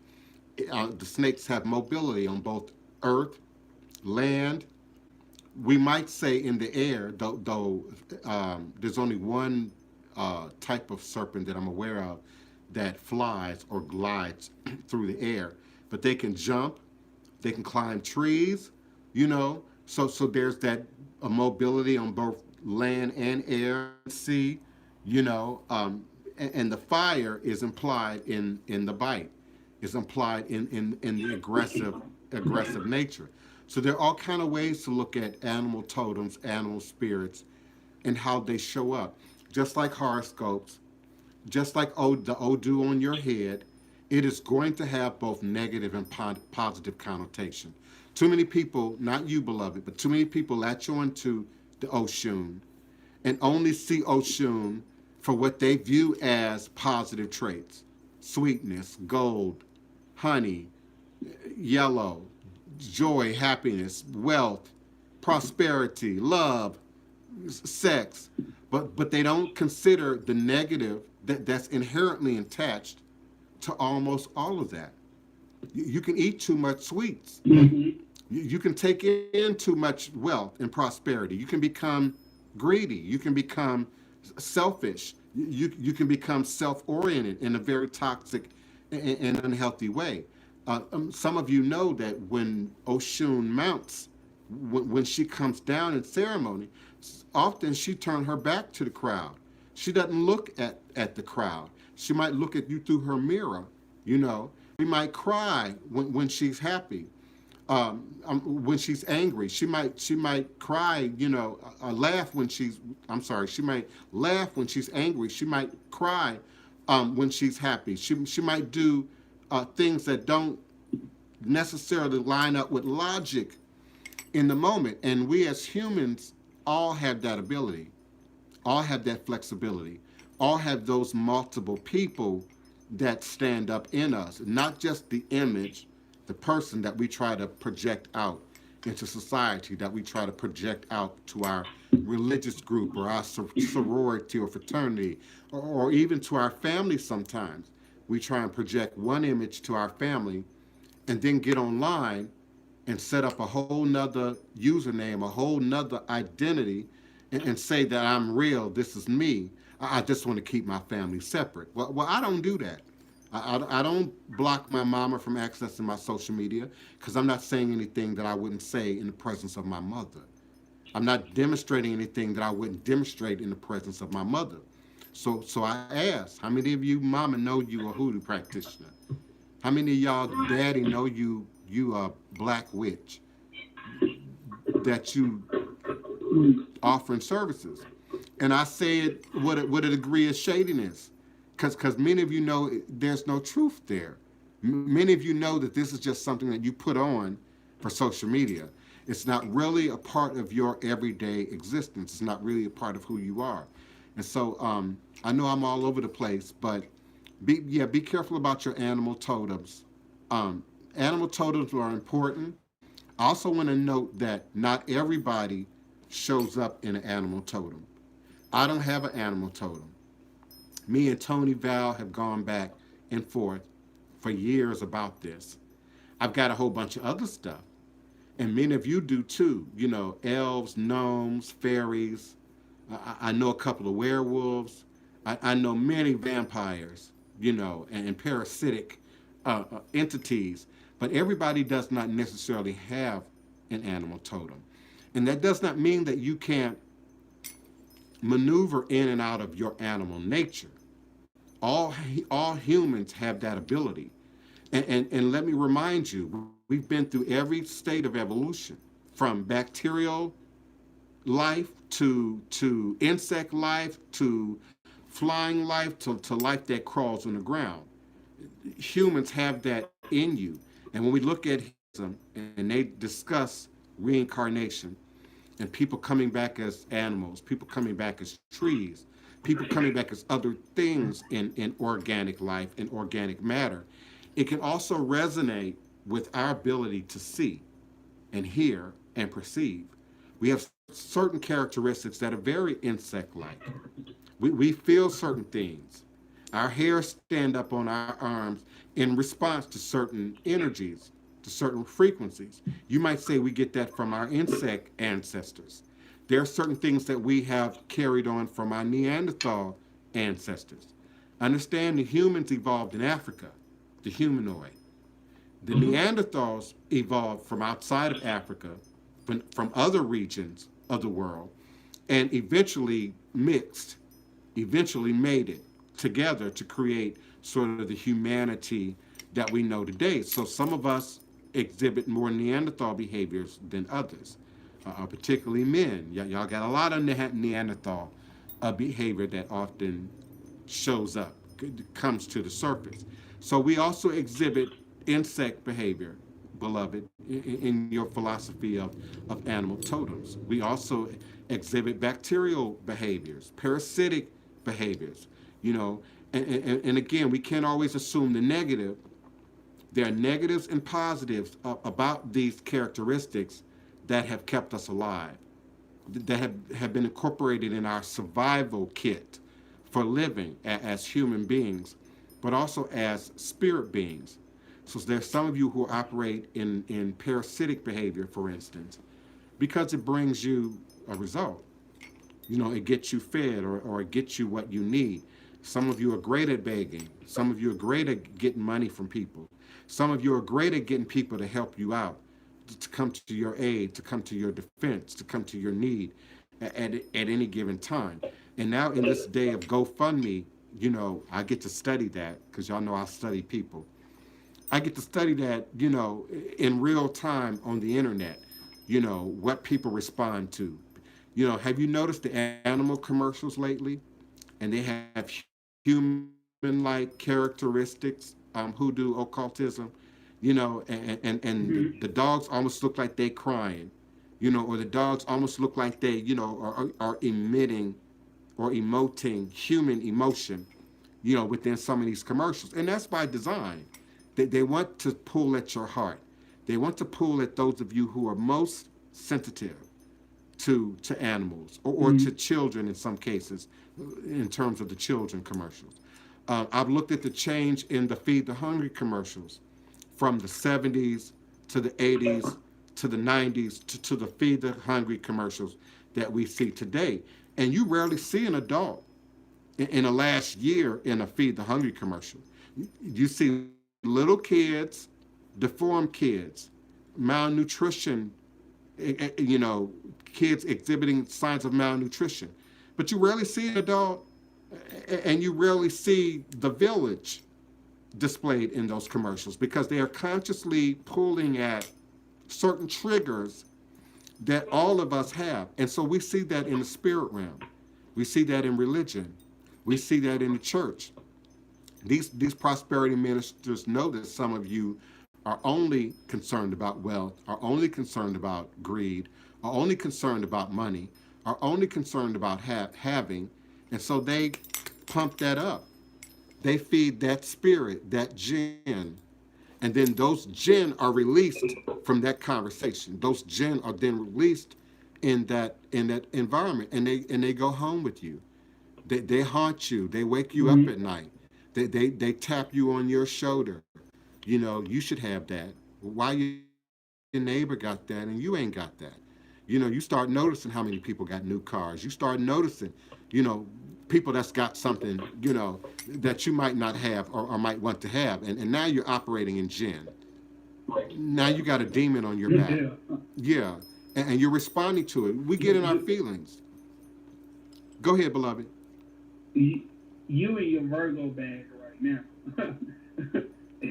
I, I like. I don't see the world in the way you do. Like, far as like you're so detail oriented. It's like no stone left unturned almost with you, where I just skip over stuff. Like sometimes, um, I skip over the important details, and then I would skip over the small details and study the main thing, and then go back to the small details later. Now, let me give you a different way of looking at that. How do you know it's a small detail if it's small and you skipped over it? How do you know the truth is not being hidden in the small details? Look at your pack of cigarettes. The warning is one of the smallest things on the package. Okay? Look at your medications. The warning is the one of the smallest things on the pack. Even a bottle of cold medicine now, and this is the new trick. Now you got to peel the label. And if you don't peel that label off, it's a whole bunch of information that's sandwiched inside that label that even on a bottle of cold medicine ain't visible on the outside. So how do you know when you skip the small stuff that you're not skipping bigger stuff that's being hidden in the small stuff? That's being tucked away in the small stuff. And let me say this, beloved, it ain't just you. It's a generational thing. I want to say it happened after my generation. It happened after Wapani's generation. The 80s babies going into the 90s. It's when that became a cultural phenomenon. Back in the day, let's say the 50s, the 60s. Let me lay a foundation here first. Understand, technology in the relative speaking of things is new. It's new. That goes back to my grandma's generation. So the 40s, the 50s, the 60s is when we start seeing plastic technology, oil technology that allowed them to produce other things, transistor radios, toys, the magic 8 ball that you used to shake up and tell your fortune, the plastic genie bottle that you would get your fortune out of and smoke would come out of the top. I'm talking about stuff from the 70s. I want to name certain labels, certain brands that we saw on TV commercials constantly. Tyco is one of them. Tyco Toys, Tyco Electronics. So the idea of reading a small print, doing things, using things that aren't archaic, that haven't been passed down through the family, like cooking, for instance. So my mama used a certain flour and a certain mix when she make her cornbread, or when she bake her cake, or when she make her croquettes, her fried fish, and that's passed down. So to some degree, there isn't no rule book, there isn't no fine print, But when we think of technology, the 40s, the 50s, the 60s, the introduction of technology, Aunt Jemima, your cake is in a box, your pancake is in a box. Now we got fine print. Now we got details that we got to pay attention to. Now there's refined sugar and added trans fat and added dextrose and all these alphabets that we can't pronounce in the food. And that's in fine print, beloved. That's in the smallest print on the box. So we can't carry that because it's not your fault. It's not that you just lazy or you deficient. It's none of that.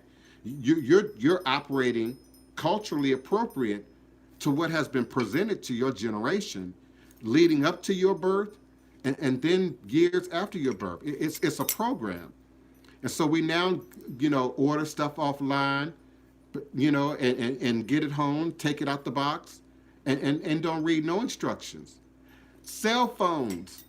I got an iPhone for the first time, iPhone 11, about a month ago. Ain't no directions at all in the box. How to take it out the box, how to turn it on. They call it the quick start instructions, but ain't nothing in there really. So we're not only being programmed not to pay attention to the fine details, we're being programmed not to even look for it, not to even care, or to assume, if I can innocently use you as an example, or to assume that the details must not be important. Otherwise, they would be capitalized. Otherwise, they would shout it out at me. And so that's how our pastors, our ministers, our babalaos who you see in Instagram, in social media, they're shouting at you. Hey, I know you want permanent love. Hey, I know you want to hit the lotto. It's over here. I got that elixir. I got that magic spell. Hit me up on my Cash App. They're shouting at you. Now I might be talking loud. I might be a little aggressive, but my style ain't to shout at you. I speak in a soft, still voice. I speak consistently. I say the same things consistently. There are people now that's been watching me since 2005. My message is consistent. And then over time, you either buy into it or you do your research and you decide that there's some truth to it, and then you step into it. I'm not call me now. Call to me now for your future and your blessing. Call me now. That ain't me. Come get your prankerchip. That ain't me. Call me now for your quick money Gregory bag. That ain't me. And the reality is it's not real. Usually it's never real. Now when we think about fast food, over-the-counter medication, how real is that really? Really? And particularly in the case of fast food. Are you really getting fast food? Is it really food at all? How real is your meat? How real is your bread? How real are the ingredients for your fast food? And then how healthy is it? How does it show up in your body? Okay. Now, over-the-counter medications is a little bit different because in some of those cases, there's real medicine, real codeine and other, stuff in the medicine. And you can hurt yourself. You can hurt yourself. Just think about all that small fine print on the cold and flu bottle that people do not read. Some of you are just turning up the bottle. You don't even use the cap. You don't even use a teaspoon anymore. And people are over medicating themselves. Tasha Love, remember Queenie Farmer? That's how Queenie Farmer died. Queenie Farmer's YouTube channel is still up, by the way. Ifama, I-F-A-M-A, Queenie Farmer. Queenie Farmer died because she had a cold or the flu, and she was taking too much cold and flu medication, and so she was lightheaded, dizzy, she was disoriented, and she fell and hit her head on a piece of furniture and died.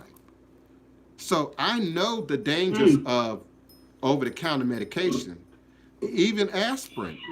Aspirin can kill you in the right doses. Aspirin can harm you. Certain people who might even have resistance to, allergies to. So we got to pay attention to the fine print, especially when it matters. Especially when it matters. Even a rubber ball got fine print on it. You know, something as simple as that. Yeah, true. No moving parts. But it's got all kind of warnings on it because the manufacturer's trying to protect their legal ass. So products have all kind of warnings on it that seem nonsensical. You know, it kills me when the commercials come on. Do not take this medication if you're allergic to this medication. Well, how the hell do I know I'm allergic to the Big Tarvy or whatever it is that they advertise it if I ain't never taken it before? You know, and they start the commercial out. Do not take this Celebrix, you know, if you're allergic to the Celebrix, because they're trying to protect their legal ass. They're trying to protect you from coming back and saying, you know, well, there was no warnings. I had no idea that I would have any kind of allergic reaction or response, yada, yada, to this product. And there are certain people who are law savvy, who are lawsuit savvy, who got lawyers on speed dial. And that's all they do is sue people and line up to sue people. So spiritualists have to be careful. Your herbalists have to be careful. You know, your wannabe witches have to be careful. It's been in the media, witches, people who practice palo, you know, voodoo practitioners, you know, end up in the media for doing harmful things to people without considering the professional ramifications that come with doing any kind of specialized trade, gift, you know, service in a professional manner. So you might not have to carry a license to be a psychic reader, but you're crossing into an arena where you can hurt people emotionally, mentally, sometimes physically, depending on the right setup. And so we have to be careful. We have to be careful, beloved. Hoodoo occultism, didn't you say you had another question? No, I had another question. I know I talked all over the place. Okay, yeah. The thing you were saying about Oshun, and people, like you say, it's Orisha romanticism. This girl just randomly posts. I'm not saying it is or isn't, but this girl randomly posts on Facebook, Beyonce is Oshun. And I'm like, First of all, Beyonce has never, till this day, publicly admitted any involvement with Lukumi at all. She's never said it was Lukumi, it was Santeria, it was Voodoo. I was trying to she's never said any of that. And artists borrow from images, symbols, stuff that they see and hear every day to create. Now, the fact that the colors line up and all of that, yes, it could be some consciousness behind that. But who said it's Beyonce? Why wasn't it the fashion designer? Why wasn't it the stylist? Why wasn't it the creative editor who said, Beyonce, we're going to put you in yellow and we're going to give you all this? They might have said, we're going to give you all of this Oshun-like symbolism. You just work your song and do what you do. Because Beyonce has never came out and said she had any relationship to these traditions at all. So that's my first response. The second thing is, yes, it's the Orisha romance and our desire to attach things to everything. I can remember looking at Flavor of Love. Now, I know I'm going back right now, a few years. Flavor of Love. I Love New York. All kind of symbolism there. All kind of symbolism there. And I'm friendly with New York's brother. So I won't say his name or who he is because he's in social media and, you know, they just don't need any more attention in that way. So I'm friendly with him. I love the mama. I'm friendly with the mama. And nobody's ever said that they were involved in Santeria or voodoo or any of that. Flavor Flav had very suspicious items often on that coffee table when he would have those young ladies sitting across from him on that couch. So the Orisha romantic thing, once we now are aware of something, you didn't even know who Oshun was yesterday. Now you know who Oshun is, and you see Oshun everywhere. You see Oshun in your life. You see Oshun showing up in other people. You see it everywhere. So we got to be careful, you know, that we're seeing things clearly, that we are being truthful about what's being said, what's being represented. It's real fun to say it's Orisha-like. It's real fun to say, you know, Beyonce, you know, really gave that energy.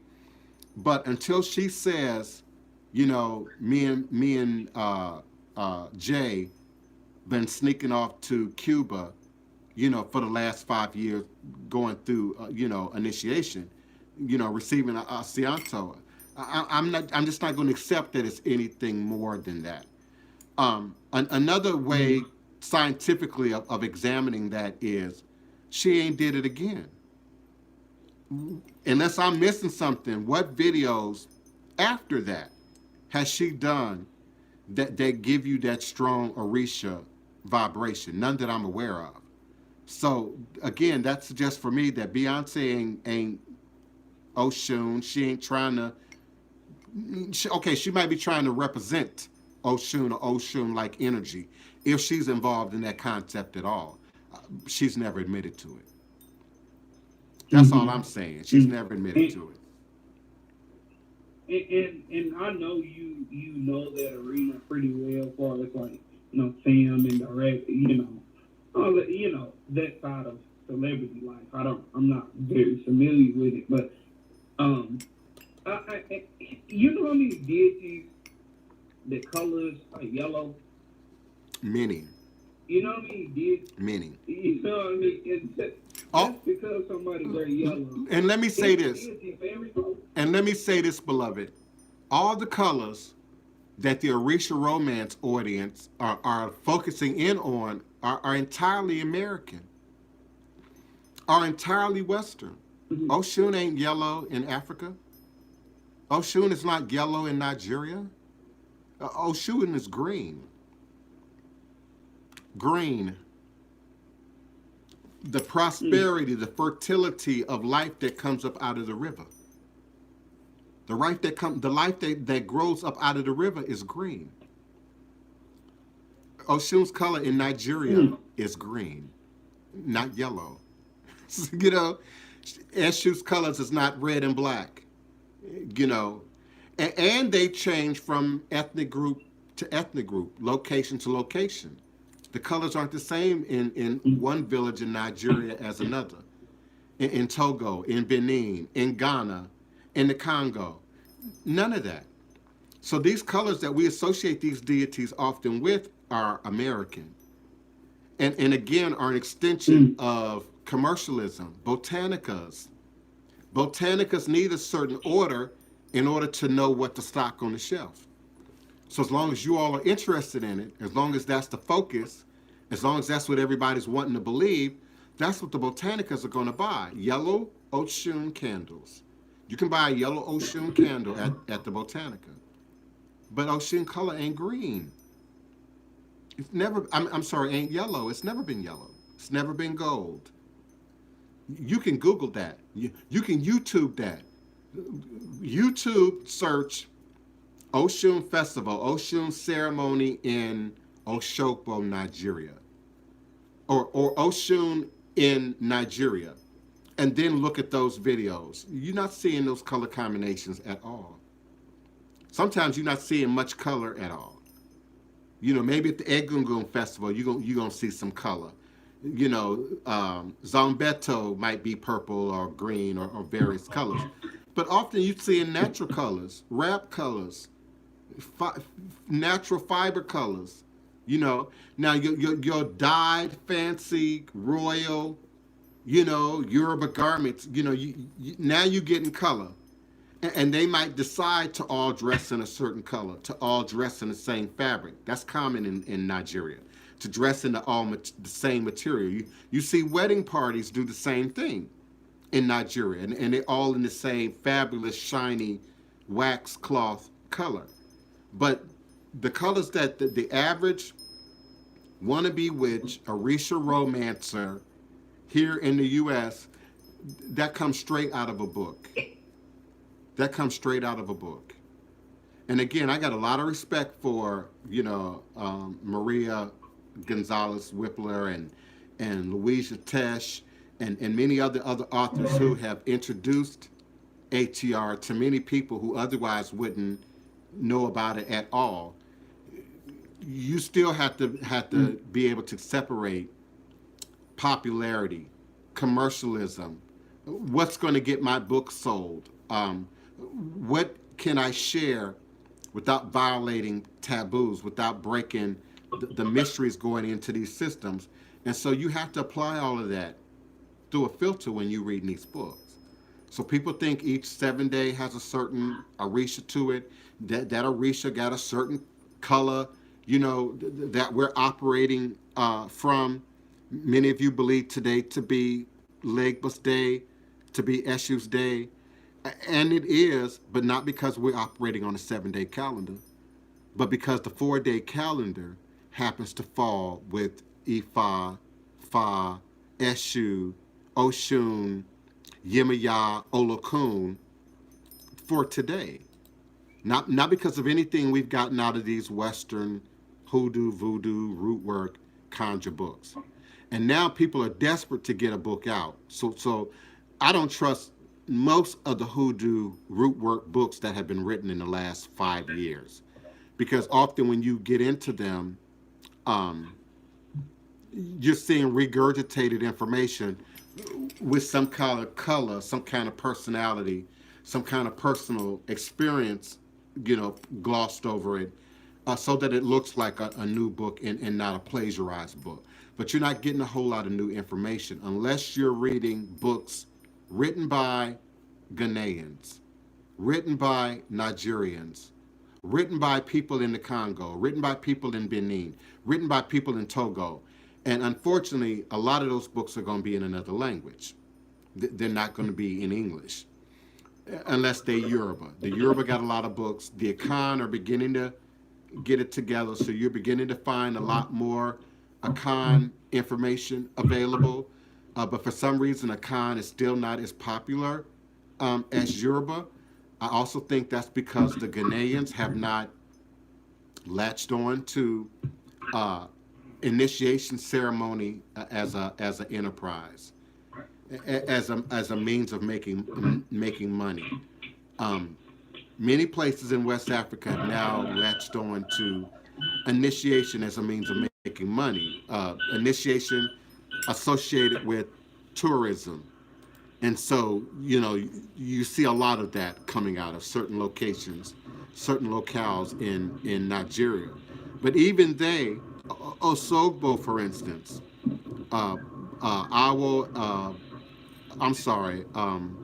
Arara, Ella Baboon, who is like the leader, the king, over Ifa and Ifa initiations as they're coming through. Oshogbo wrote and sent out an edict suggesting that all you were getting was tourist initiation. All you're getting is a ceremonial, celebratory initiation, and that you don't hold any power, any titles, any ability or authority to work in ritual or ceremony, and to some degree even divination. And these are people who paid a lot of money to travel to West Africa to participate in a ceremony. So people have got to do their work. They're going to cut us off soon. I'm surprised they haven't cut us off already. I'm beginning to think that they've extended Blog Talk Radio overflow a little bit to 30 minutes. Traditionally, Blog Talk Radio would have cut me off at 1:45. So this is unusual and it may be new. But I appreciate my callers, Hoodoo Occultism. I appreciate you calling in and actively participating and having questions and comments in the show routinely. I certainly do appreciate that. And I appreciate all of you for showing up in the middle of your day at high noon U.S. Central Standard Time for Revolutionary Hoodoo, New Orleans Voodoo Secrets and Recipes here on Blog Talk Radio. All is truly and indeed a blessing until we meet again. I will be forward momentarily. All is a blessing. Asheo.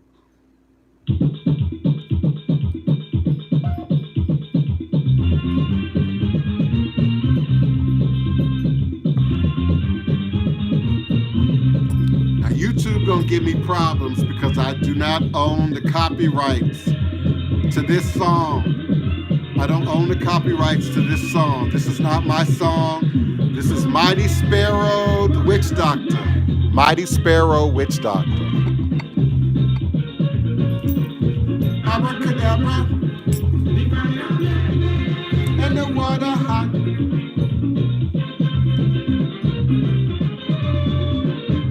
They call me the witch doctor from a land of fire, specializing in Hobia. The real name is Papa. When the drums begin to play, and I ring the bell, everybody's ready. Way, I'm casting a spell. Roger, call me Roger. Roger, Ubabadaga. Unibile, unabile, abracadabra. The fire blazing and the water hot. It's time to put something in the pot. Yes. Thank you, thank you. All is a blessing, all is a blessing. Roger, call me Roger. Ubaranga. Ile, ile, una, ile, abracadabra. The fire blazing and the water hot. It's time to put something in the pot.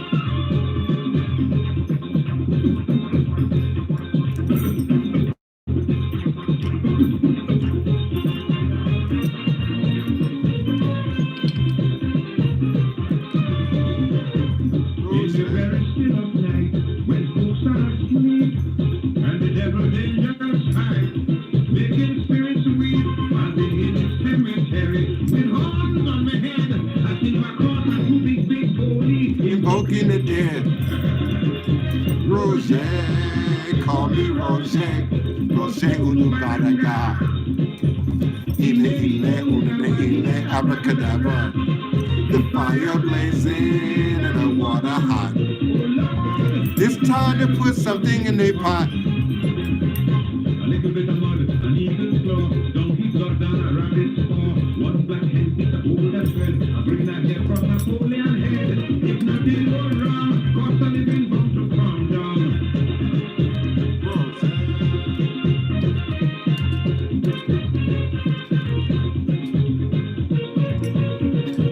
Abracadabra, fire blazing and that water hot. It's time to put something in the pot.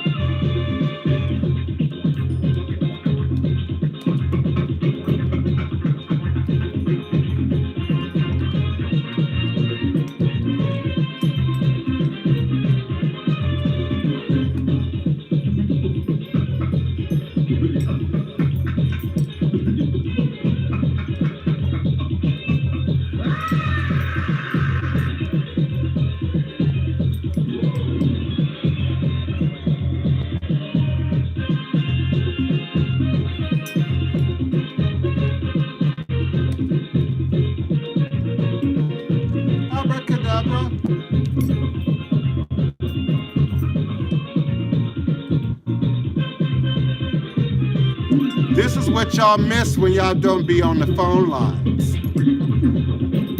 But I'm willing to give up my revenues for one day just to play this song.